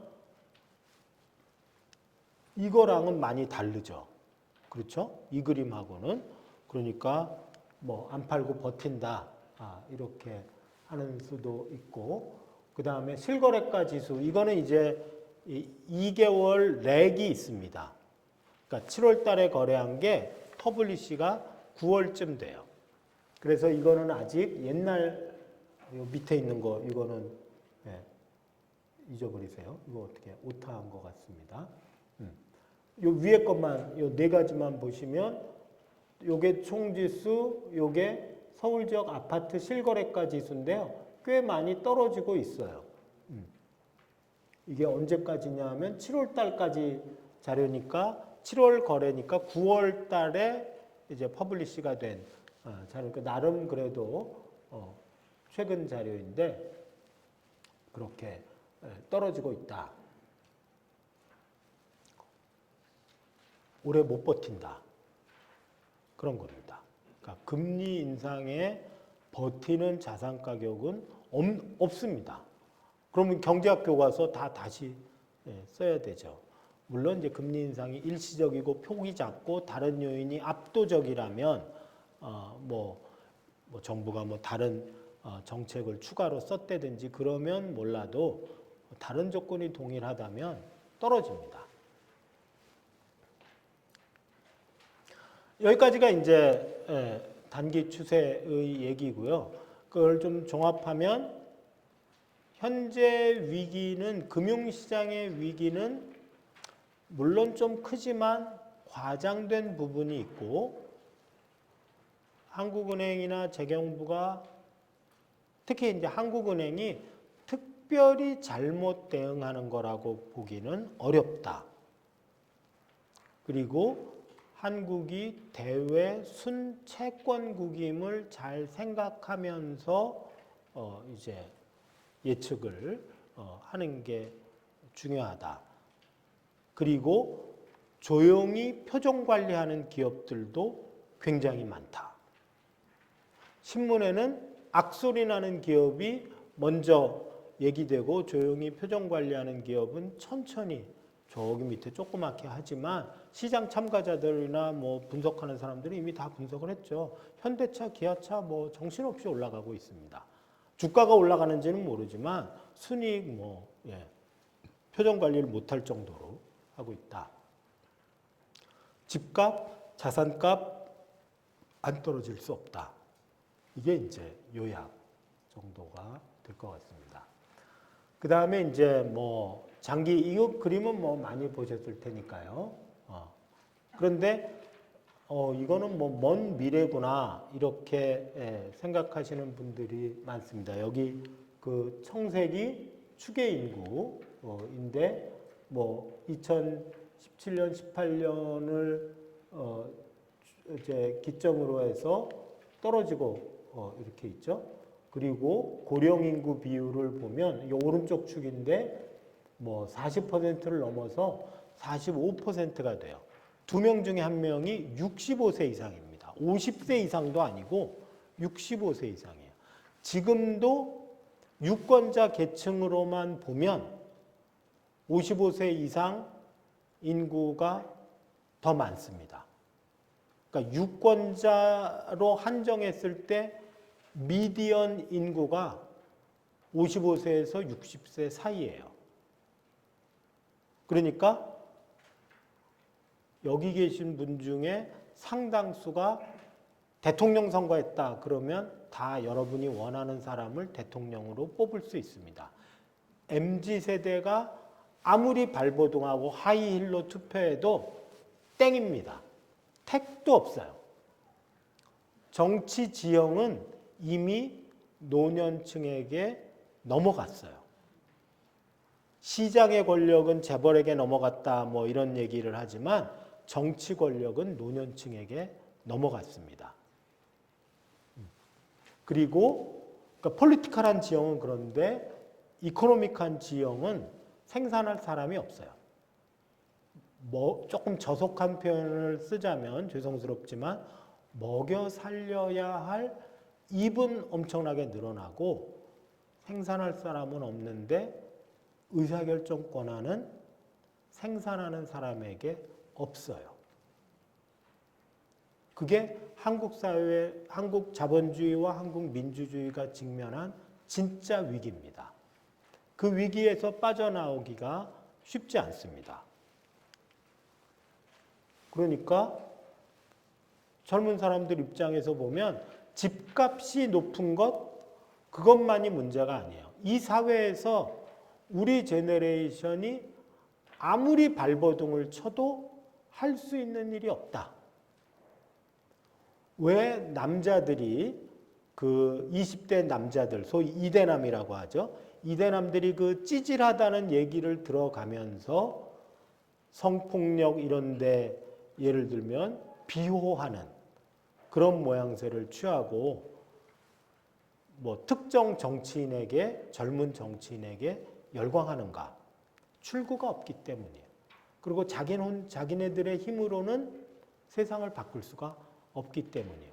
여기 계신 분들이 20대였을 때, 30대였을 때 우리가 세상을 바꿀 수 있다. 그리고 실제로 그랬습니다. 그분들이 인구에서 대다수였기 때문에 현재의 젊은 층은 더 이상 그런 젊은 층이 아니에요.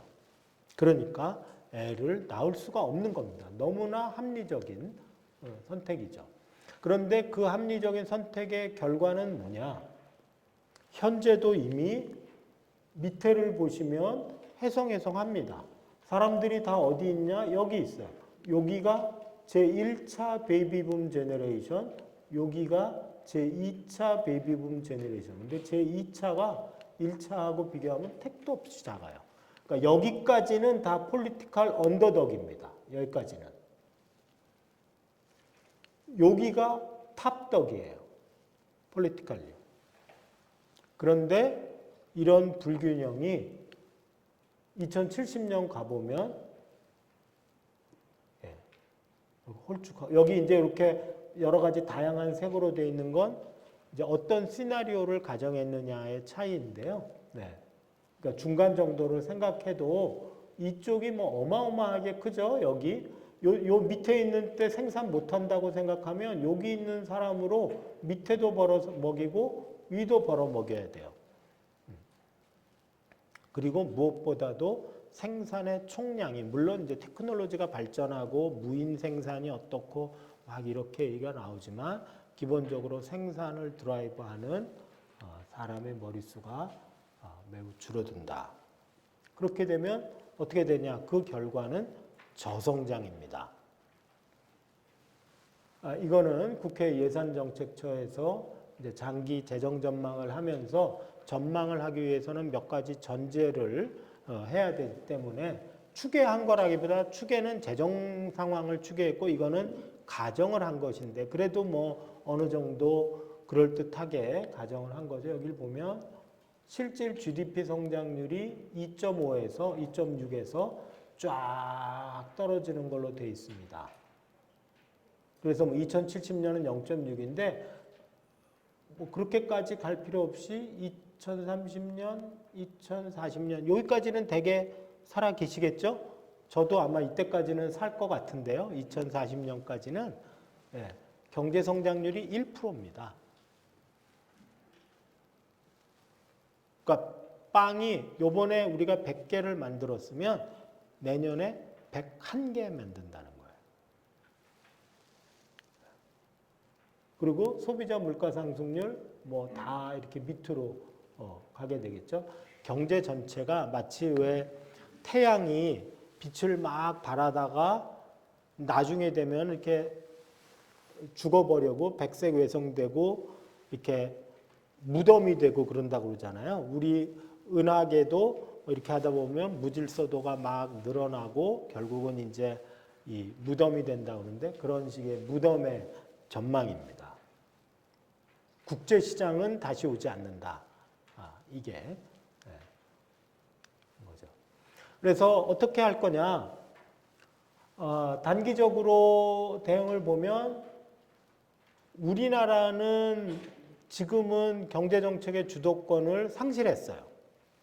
이미 이제 이창용 총재가 저는 그 발언은 좀 뭐 굳이 할 필요가 있었나 아무리 사실이라도 근데 이제 중앙은행 우리나라 한국은행은 정부로부터는 독립했는데 연준으로부터는 독립을 못했다 이런 표현을 한번 했던 적이 있어요. 그 외국의 물가가 어떠냐 보면 뭐 미국 노란색입니다. 이렇게 가고 있죠. 지금은 이제 이것보다 지금 여기가 8%인데 8% 위를 계속 가고 있죠. 10월 달에 뭐 또 나온 숫자까지 해도 그래서 뭐 금리를 안 올릴 수 없습니다. 심지어 우리나라도 일본조차 2%를 넘어가고 있어요. 근데 일본은 버티겠다는 거죠. 우리 금리 안 올리겠다. 저만큼 급하지 않으니까 그렇게 그래서 금리 올릴 수밖에 없습니다. 실제로 금리 올라가는 것 보면 요 두 개는 장기채예요. 요 밑에 빨간 거로 쓴 게 단기채입니다. 3개월 라이보. 근데 어마어마하게 올라가고 있죠. 금리는 뭐 계속 오르고 금리가 오르면 아까도 말씀드렸지 제일 큰 문제는 이제 자산 시장 쪽에서 자산 가격 하락 이렇게 생각하지 물론 다른 용어도 많고 뭐 기업이 부도나느냐 뭐 이런 얘기도 있지만 그런 거는 돈 찍어서 막을 수 있어요. 그런 건. 그러나 자산 시장의 불안정은 굉장히 정교하게 들어가야 되는 그런 문제입니다. 그래서 향후 뭐 금리 상승은 불가피하다. 그러면 금리 인상을 상수로 놓고 정책을 해야 된다. 그런 얘기입니다. 그럼 한국은행은 뭐 하냐? 금리 올리는 거예요. 정부는 뭐 하냐? 정부가 해야 되는 건 하지 말아야 되는 일이 있고 해야 되는 일이 있는데 하지 말아야 되는 일은 뭐냐? 금리 인상의 효과를 반감시키는 정책. 그럼 뭐 이거 금리 올릴 수밖에 없는 상황에서 금리 올라가지 말라 하는 얘기는 뭐예요? 그건 정책의 불협화음, 딴지 거는 거, 그리고 다른 쪽의 금리 인상의 고통을 더 오래 지속시키는 행위. 다른 분야에 딴지 걸지 않은 분야. 금리 인상을 온몸으로 맞는 분야는 이것 여기서 딴지 걸면 효과가 줄어드니까 더 오래 가야 되잖아요. 더 세게 가거나. 그럼 너 죽어봐라. 이런 정책이에요, 사실은. 그런 게 뭐냐? 예를 들면 금리가 올라갔다고 대통령부터 시작해가지고 은행의 예대 마진이 왜 이렇게 높고 왜 대출 금리가 이렇게 빨리 상승하냐? 그래서 이제 감독원장이 불러서 얘기하고 금융기관들이 저희 0.5%포인트 대출 금리 인하하겠습니다. 갖고 오는 거. 그럼 금리 왜 올려요? 대출 금리 올리라고 금리를 기준금리를 올리는 건데 차입자 고통받으라고 금리를 올리는 건데 차입자 고통을 완화하기 위해서 뭐 이렇게 한다. 그럼 그쪽은 금리 인상의 효과가 안 미치면 총수요가 그만큼 덜 줄어들고 그러면 전체적으로 총수요 죽이려면 딴 쪽을 더 세게 침체를 시켜야 된다는 얘기죠. 어제 오늘 나온 얘기는 무슨 채권시장 안정펀드를 만든다. 그런 얘기 있어요. 채권시장 안정펀드는 뭐겠습니까? 어디서 돈 긁어 모아서 채권 사주겠다. 이런 거잖아요. 채권 시장에서 금리가 올라가면 채권 가격은 떨어집니다. 금리하고 채권 가격은 반대니까. 채권이 똑같다는 거예요. 그러니까 그거 사준다는 거예요. 그럼 채권을 사주면 떨어져야 될 채권 값이 그만큼 안 떨어지겠죠. 그 말은 올라가야 하는 시장 금리가 그만큼 안 올라가는 거예요. 물론 그 펀드를 어떻게 운영할지, 시장 전체를 상대로 할지, 특정 섹터의 것만 선별적으로 사줄지 그거는 뭐 두고 봐야 되겠습니다만 이런 정책 하면 안 돼요. 주식시장 안정기금, 뭐 증안기금을 동원해서 주식시장을 떠받들겠다 이런 거 하면 안 됩니다. 그런 건 다 금리 인상에 반하는 정책이에요. 오히려 그런 혜택을 받지 못하는 섹터의 주름살을 더 세게 하거나 더 오래가게 만들 뿐입니다. 정부가 해야 되는 건 뭐냐? 가격에 손대지 않고 유동성을 뭐 좀 도와준다든지 만기연장 안 해주려고 그럴 거 아니에요. 만기연장 해. 팔비 트는 거. 저는 이런 거 해도 된다고 생각해요. 그 다음에 다른 뭐 부도가 날 것 같은 코로나 때문에 제대로 한 방 맞고 일어서려고 그러다가 금리 인상이나 만기 불연장 때문에 또 한 방 맞는 이런 데를 위해서 그런 어려운 데를 별도로 골라가지고 도와주는 거. 이런 거는 저는 할 수 있다고 생각해요. 근데 시장 전체를 상대로 하는 것, 이런 거는 해서는 안 된다. 그렇게 생각을 합니다. 장기 진로와 관련해서는 저는 망해간다고 생각해요. 현재의 상황을 보면 생산 가능 인구의 절대적인 수치가 하락하고 있고 또 하나는 노령화가 심각하고 더 문제는 노령 계층에게 부도 집중되고 정치적 헤게모니권도 집중된다는 점이에요.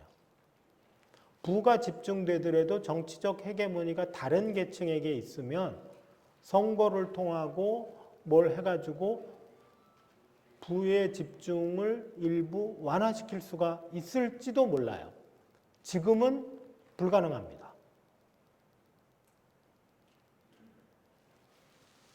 노령층이 갖고 있는 자산의 핵심은 뭘까요? 아파트입니다. 그런데 아파트 가격을 떨어뜨리는 정책을 하겠습니다. 넌 나가. 넌 절대 대통령 되면 안 돼. 왜? 나 이거 아파트 가격 올라가는 게 좋지 아파트 가격 떨어지면 나 어떡해? 평생 일해서 아파트 한 채 달랑 갖고 있는데 이런 표현 많이 있죠. 네. 그래서 문제가 굉장히 어렵다.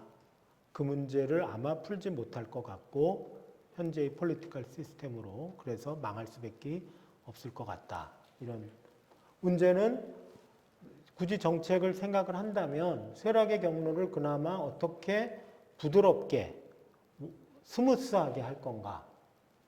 굳이 한다면 얼마 되지 않는 점점 쪼그라드는 이 생산 가능 인구에 대해서 집중적으로 정책적 지원을 해야 됩니다. 일자리 만드는 것도 중요하지만 거기서 세금 덜 걷어야 돼요. 너 생산하느라고 힘든데 수고했어. 그렇게 빵 만들어야 나머지 모든 사람이 먹고 살아. 그러니까 내가 너한테는 세금 덜 걷을게. 열심히 일해. 그거 다 네 거야. 이렇게 해야 된다. 저는 심지어 법인세도 깎아줄 수 있다고 생각합니다. 이런 점에서는 진보 진영이 생각이 조금 더 열려져야 된다고 생각해요. 그러면 그 돈은 어떡하냐? 그냥 정부가 재정 적자를 일으키면 요번에 영국 보수당 봤죠? 섣불리 감세 얘기했다가 국채 가격 폭락하고 금리 올라가고 그래서 결국 재무장관 자르고 총리가 자기가 말했던 거 다 도로 주워 삼켰죠. 그러니까 저기에서 저런 지원을 하려면 감세, 택도 없는 얘기입니다. 경제가 하락하고 있는데 무슨 감세예요? 그러면 바로 저는 영국 꼴 난다. 그렇게 생각합니다. 돈 걷어야 되는 거죠. 어디서 걷냐? 돈 많은 사람들한테 걷어야 됩니다. 그게 누구냐? 노년층이에요. 물론 노년층에도 빈곤율이 심하고 노년층의 소득격차, 노년층의 빈부격차가 심각합니다. 그러나 온 에버리지로 청년층과 노년층 중 누가 부자냐? 대한민국에서 1960년대에는 청년층이 부자였어요. 청년층이 갖고 있는 돈도 많고 기대소득도 그 당시에 노년층의 재산이나 기대소득보다 훨씬 많았어요. 지금은 아닙니다. 그래서 노년층에서 텍스를 걷어야 돼요. 텍스를 걷어서 저쪽에 줘야 되는 거죠. 근데 그렇게 되면 어느 누가 좋다고 그러겠습니까? 더구나 정치적 의사결정권을 갖고 있는 노년층이 아무런 말 없이 세금 올리겠다 그러면 왜 세금 올리는데? 난 내기 싫은데? 너 나가. 이러지 않겠습니까?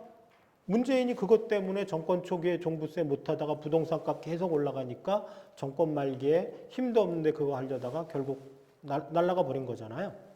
물론 뭐 다른 것도 있었겠습니다만.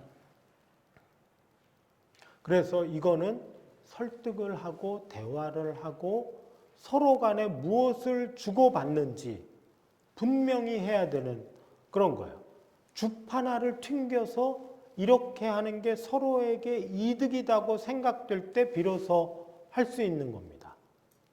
그냥 어쩌다 집권한 사람이 조자룡 헝칼 쓰듯이 마음대로 휘둘러서는 택도 없는 얘기다. 저는 그렇게 생각해요. 그러면 어떻게 서로에게 이익이 되냐? 노년층, 왜 노년층한테 이익이냐?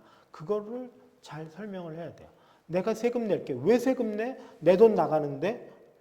왜 세금 내? 세금 내는 게 나한테 무슨 이득이야? 그걸 설명을 해줘야 되는 거예요. 세금을 안 내면 두 가지 문제가 있다. 당신이 나중에 연기금으로 일할 수 없게 됐을 때 젊은 사람들한테 빵을 받아야 되는데 젊은 사람들이 빵을 못 내준다. 그 전에 다 젊은 사람들이 조금 극단적으로 말하면 굶어 죽어서. 아, 그럼 집 팔면 되지. 나 20억짜리 강남에 아파트 있어. 그거 팔면 되지. 나 연금 필요 없어. 이렇게 바로 대답이 나오겠죠. 문제는 그 집을 내가 10년 뒤, 20년 뒤에 던지려고 할 때 누가 받아주겠냐라는 거예요.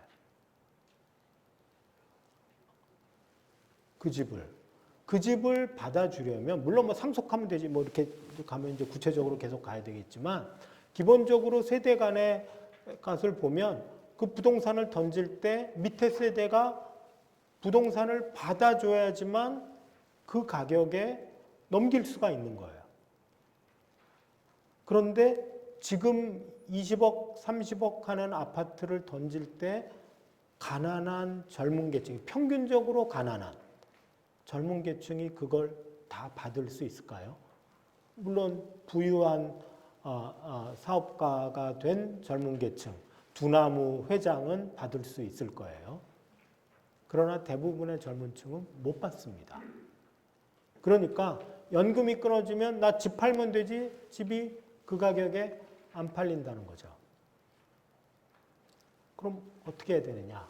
젊은 층이 살아서 그 사람이 빵을 만들어야 그 빵도 나눠 먹고 그 사람들이 일정한 경제적 능력을 축적해야 내가 지금 깔고 앉은 콘크리트를 넘길 수가 있는 거예요. 그게 노년층의 세대적 차원에서의 수지 타산입니다. 그럼 청년층은 내가 당신 부양할게. 하기 싫은데 왜 해? 왜 부양해? 당신들이 이런 거를 해주면 내가 생산활동으로 먹고 살 수 있게 당장 세금도 깎아주고 일자리도 좀 만들어주고 그리고 내가 살 수 있게 부동산 가격을 좀 깎아줘. 그러면 내가 당신이 던지는 거 넘겨받을 수 있어. 이런 겁니다. 이런 식의 대화가 있어야 돼요. 저는 그러지 않고는 너는 너대로 나는 나대로 나는 이거 그냥 끌어안고 가겠다 하는 순간 여기서 5년 내에 돌아가실 분은 그래도 상관없을지 몰라요. 20년을 사실 분은 지금부터 내 기대 수명이 향후 한 20년은 더 남았다고 생각하시는 분은 과연 내가 제대로 갈 수 있을까?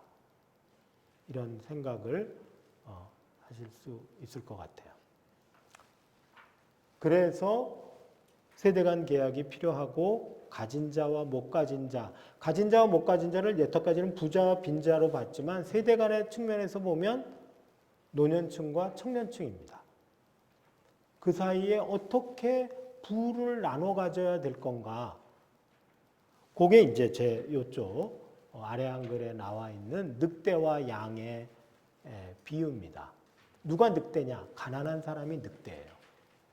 누가 양이냐? 돈 많은 사람들이 양입니다. 양이 늑대하고 같이 살고 늑대가 되지 않도록 해야지만 양에게도 이득이 되는 그런 모형입니다. 나중에 한번 읽어보시기 바라겠고요. 제가 너무 오래 시간을 끌어서 죄송합니다. 이걸로 일단 마치겠습니다. 감사합니다.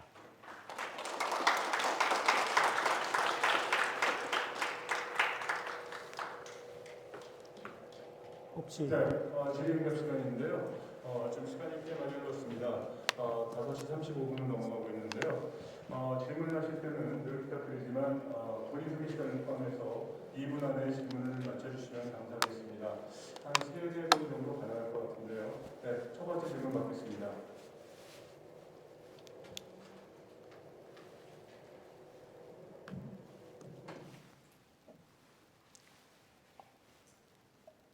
질문이 네.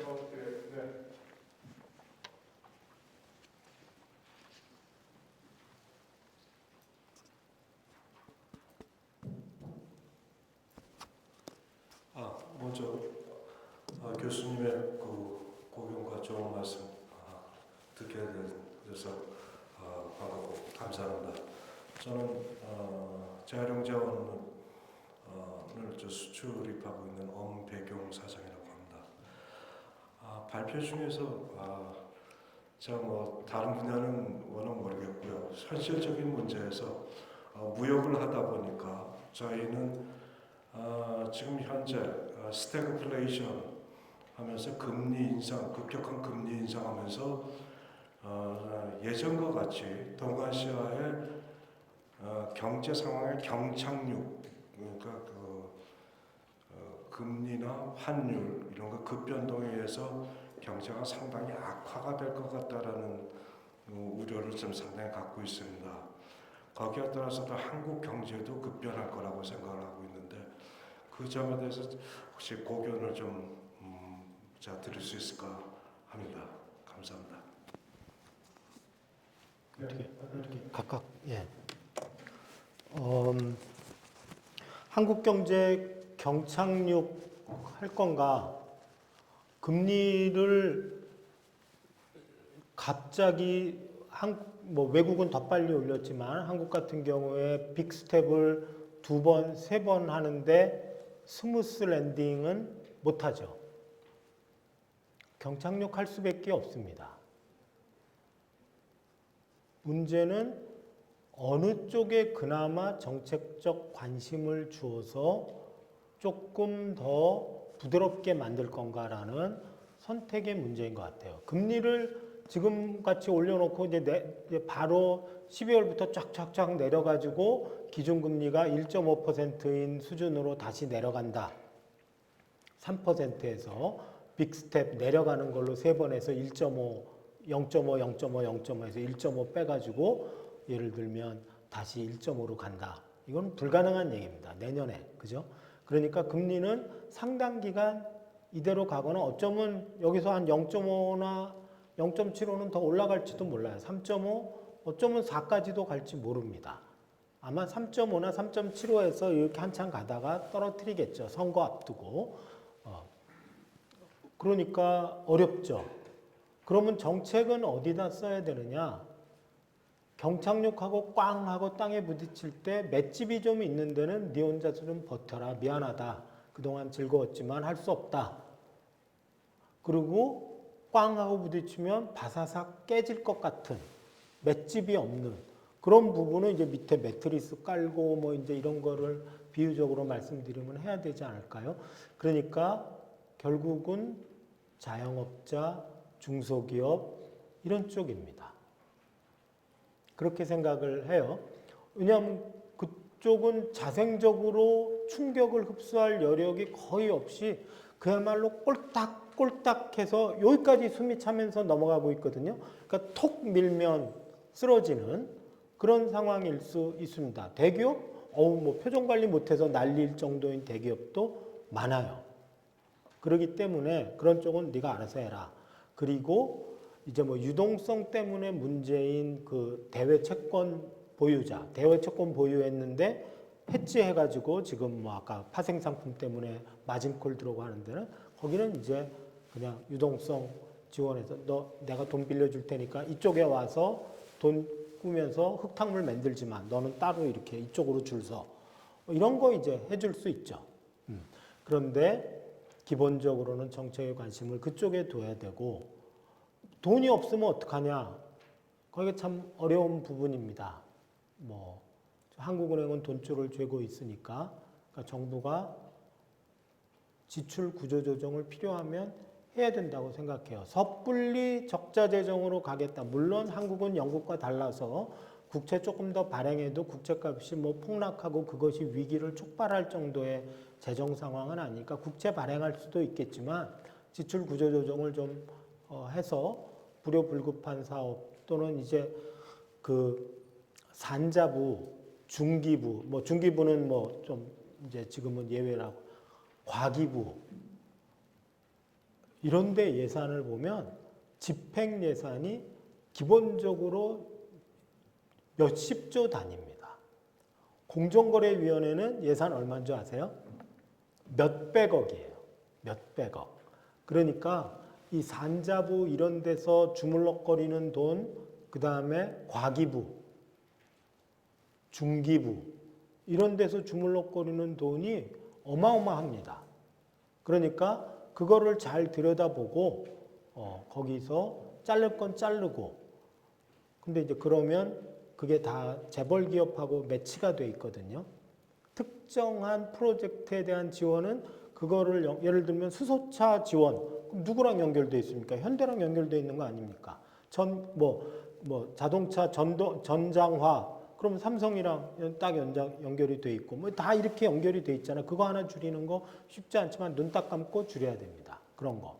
그래서 밑에 있는 바사삭하고 깨지기 쉬운데 도와줘야지만 그래도 한 해 두 해를 더 넘길 수 있고 필요하다면 저는 금융기관 팔 비틀 수 있다고 생각해요. 금융기관 분기에 1조씩 수익이 나고 있습니다. 근데 금리 상승기에는 수익이 더 나요. 물론 나중에 이제 이 기업의 부실이 현재화하면 대손 충당금 쌓고 뭐 자산 건전성 분류 다시 하고 그러면 이제 수익이 좀 떨어지긴 하겠지만 중소기업 부도나는 것 갖고는 은행이 워낙 커서 뭐 제2금융권은 몰라도 은행은 끄떡도 하지 않습니다.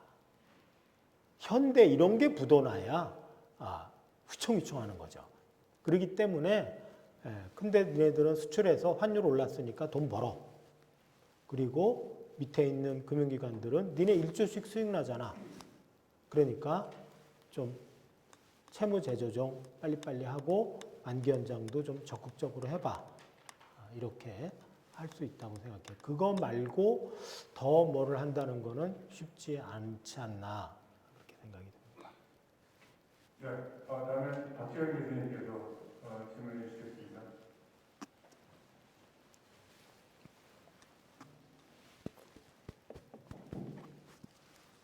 제가 매번 꼭 질문을 하는데 오늘 또 질문 안 하면은 전성인 교수님에 대한 결례가 될 것 같아서 제가 질문을 하겠습니다.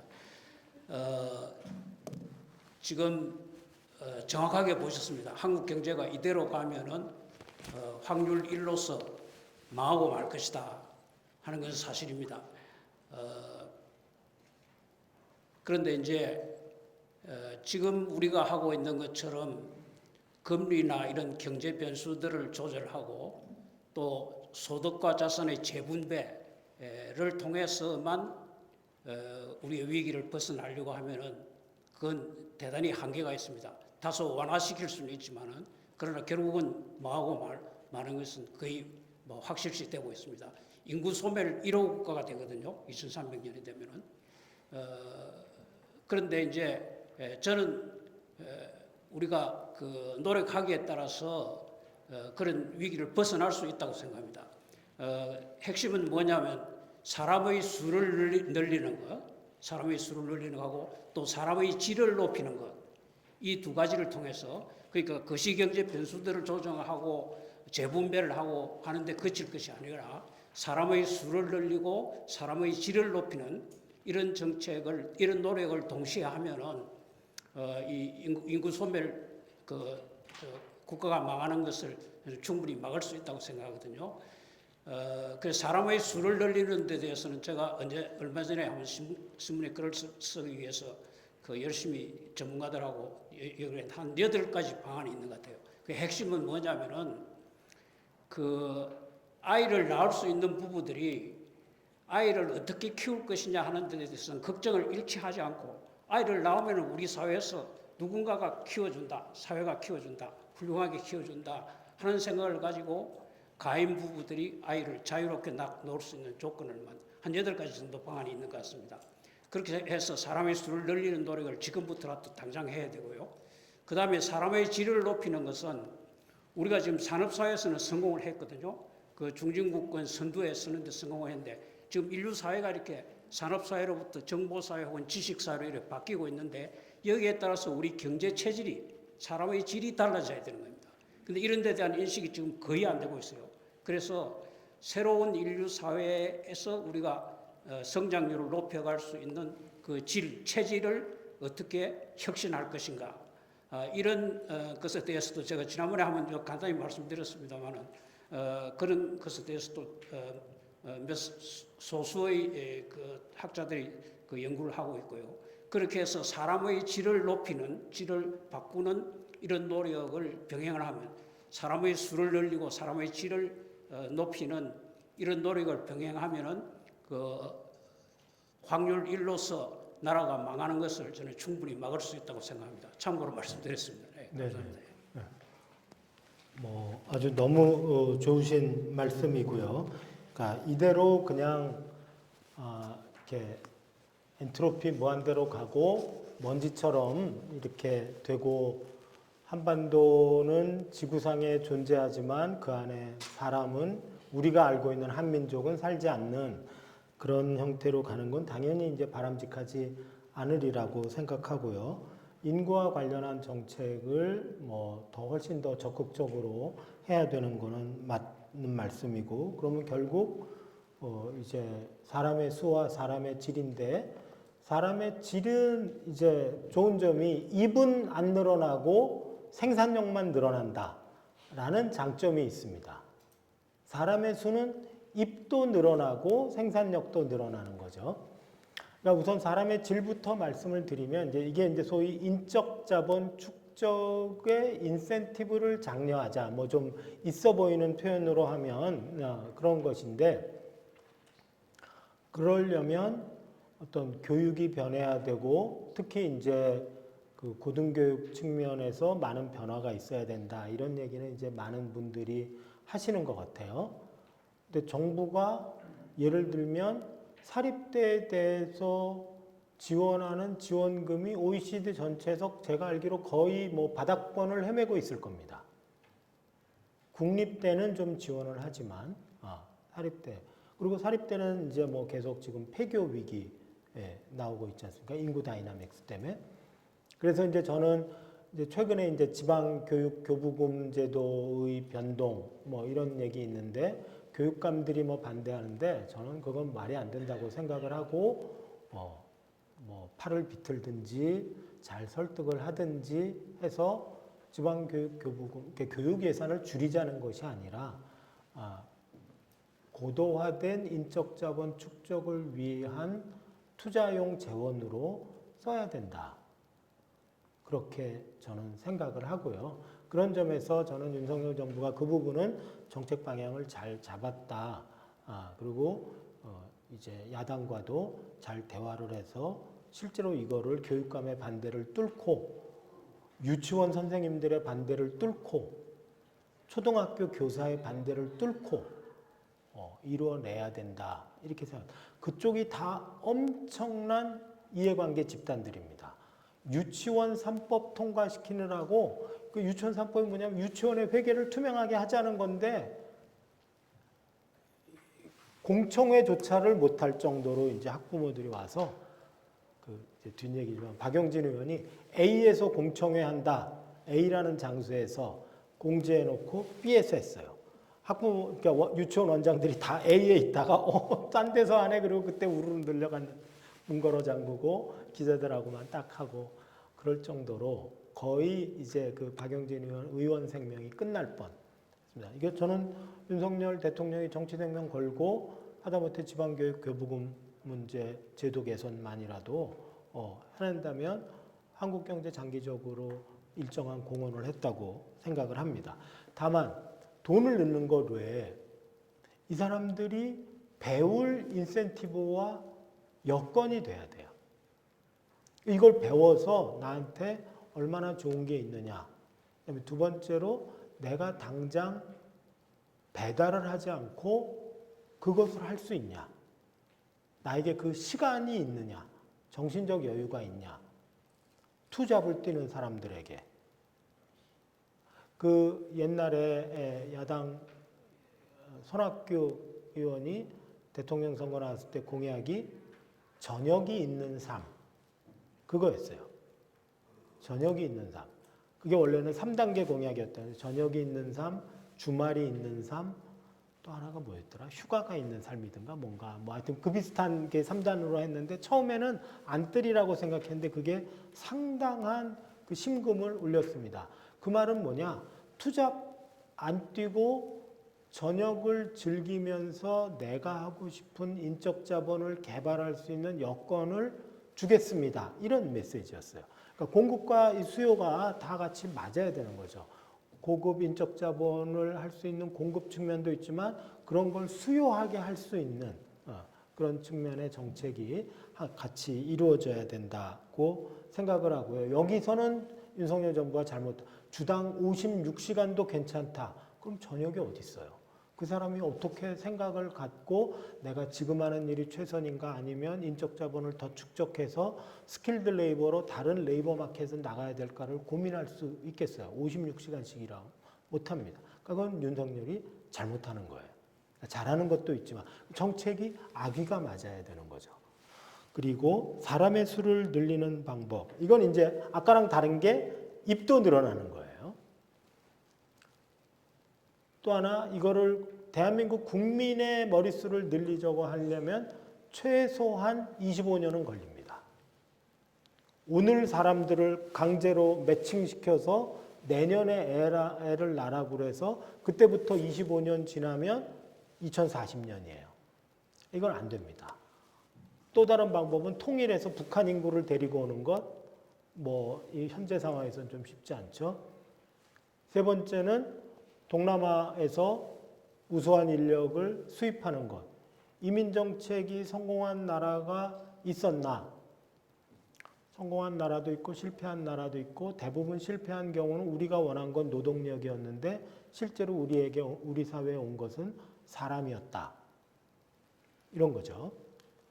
그러니까 그 사람이 와서 열심히 일만 하고 웨이즈만 받고 시간 되면 딱 우리나라를 떠나주고 우리는 그 사람들이 만든 빵의 일정 부분 임금 빼고 나머지 빵 우리가 따다닥 먹을 수 있냐? 그건 우리 생각이고 그 사람들은 여기서 제대로 일을 하려면 그 사람도 인적 자본 축적을 해야 되니까 장기 근로자지 단순 근로 인력은 안 될 거 아니겠습니까?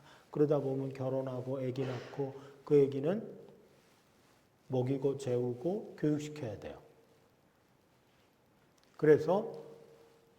그리고 그 아기가 자라서 생산 능력의 증가를 하려면 그것도 한 20년 걸리고 다문화 가정에 대한 사회적인 지원 체계가 또 들어가야 되죠. 그래서 그런 것은 선택할 수 있고 잘하면 잘할 수 있을지도 모르지만 쉽지 않아요. 그래서 외국은 어떻게 되느냐? 아까 선생님께서 말씀하신 것처럼 당신은 아기 낳으면 당신이 기를지 말지 이게 당신에게 족쇄가 되지는 않을까? 내가 뭐 때문에 아기 낳아가지고 일생을 이렇게 혹붙이고 살아. 이런 거 걱정 안 해도 된다. 당신이 못 기를 것 같으면 이상한 홀트 아동 복지회에 이렇게 아기 깐난둥이 강보에 싸서 버리지 말고 우리한테 갖고 와라. 우리가 다 길러주겠다. 이런 부분은 일정한 정도 효과를 누릴 수 있다고 생각하고요. 무엇보다도 가족법이 변해야 조금 더 근본적인 효과가 있다고 생각합니다. 그러니까 싱글맘, 싱글 페어런트, 그 다음에 성소수자도 부부가 되고 자기네들이 아기를 못 낳으면 아기를 입양해서 기르면 정상적인 부부와 똑같은 민법상의 권리를 준다. 미혼모, 편모, 동성부모 이런 거 우리 구별하지 않는다. 아기만 낳아주세요. 그리고 아기를 그렇게 해서 동성부부가 더 잘 기를 수 있다면 우리 환영이다. 이렇게 민법 체계를 많이 바꾸는 작업, 그런 작업들이 되어야 되는 거죠. 그래서 저는 그런 것들 필요하다고 그렇게 생각합니다. 그래서 금리 갖고 장기 추세를 바꿀 수는 없는 것이고요. 이런 사회 제도나 이런 것을 우리가 열어가야지만 되지 않나 그렇게 생각을 합니다. 네, 추가로 꼭 질문하셔야 되는 분 계실까요? 네, 마지막 질문 받겠습니다. 있어요? 네. 마이크. 예. 상당히 위험한 말씀인 것 같아서 반론을 드립니다. 이 기본적인 질서를 무시하고 동성애 마이크. 이렇게 말씀하시는 것은 우리나라의 기본 질서를 깨는 거고요. 이거는 상당히 위험한 얘기입니다. 저는 거기에 대해서는 적극적으로 반대합니다. 예. 그걸 법제화해가지고 그걸 이 사회를 바꾸자고요? 잘 안 될 겁니다. 그렇게 이게 사람이 이게 생길 때부터 이렇게 다르게 태어났는데 그걸 다 무시하고 그냥 다 인정하자. 민법을 법을 바꿔서 그거는 굉장히 위험한 얘기라고 저는 생각합니다. 저는 그 한 가지 말씀드리고 또 한 가지는요. 생산성이 증가해야 된다고 생각합니다. 저 박재현 교수님 잘 말씀하셨는데 이 소득을 청년들한테 늘려준다. 그럼 어떻게 드는 생각에 그러면 소득 공정은 어떻게 해서 실패했느냐? 거기서 생산활동으로 이어지지가 않았거든요. 그러면 생산활동을 이어지게 하려면 뭘 해야 되는지 교육이 굉장히 중요하다. 그 고등교육이 중요하다. 네, 그런 말씀인데요. 하여튼 그런 걸 가지고 고민하는 건 전 할 수 있겠는데 민법을 바꿔서 뭐 성소수자도 똑같이 하고 결혼도 동성애 그거는 상당히 위험한 발상입니다. 저는 그렇게 생각합니다. 네. 우선 그 생산성과 관련한 부분은 이제 아까 그 박재현 선생님은 사람의 질 또는 뭐 인적 자본의 축적, 인적 자본의 축적이라는 말이 이제 생산성 향상이 현재 가치화하면 그게 인적 자본의 증가이기 때문에 그래서 그런 것들은 다 동일한 유사한 카테고리라고 볼 수가 있겠고요. 그 다음에 이제 결혼 질서와 관련한 부분 이런 것들은 다 하나하나가 컨트로버시얼한 이슈고요. 사회를 우리가 어떻게 조직화할 건가의 원칙과 관련된 거지 않습니까? 그러니까 나는 뭐 A라는 입장을 취한다, 나는 B라는 입장을 취한다. 이건 얼마든지 개인의 그 어떤 그 creed, belief 이런 것들에 따라서 있을 수 있는 것이고 다 그런 개별 의견은 존중받아야 된다. 저는 그렇게 생각을 해요. 그러나 그런 부분에 관해서 논의를 할 필요는 있다. 이렇게 생각해요. 왜 그러냐 하면 실제로 예를 들어서 유럽 같은 쪽에 보면 그 프랑스가 굉장히 그 인구 증가율이 낮았던 그리고 노령 비율이 굉장히 높았던 그런 아주 대표적인 국가였거든요. 근데 최근은 프랑스가 튀지 않습니다. EU에서.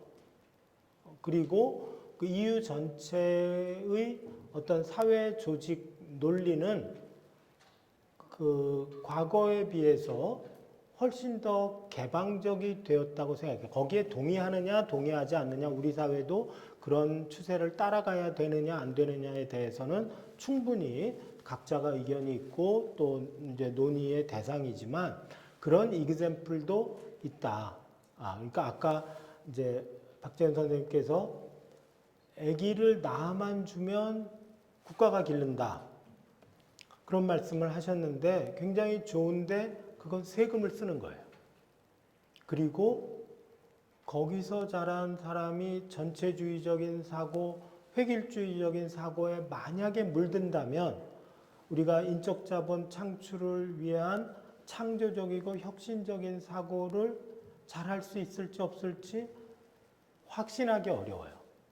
그러니까 그것보다는 편부, 편모라도 또는 심지어 선생님께서는 어떻게 생각하실지 모르지만 어떤 사람은 동성 가정에서라도 거기서 크는 아기가 집단적으로 국가가 수용하는 시설에서 자란 애들보다 어쩌면 날지도 모른다 이런 생각을 하는 사람도 있거든요.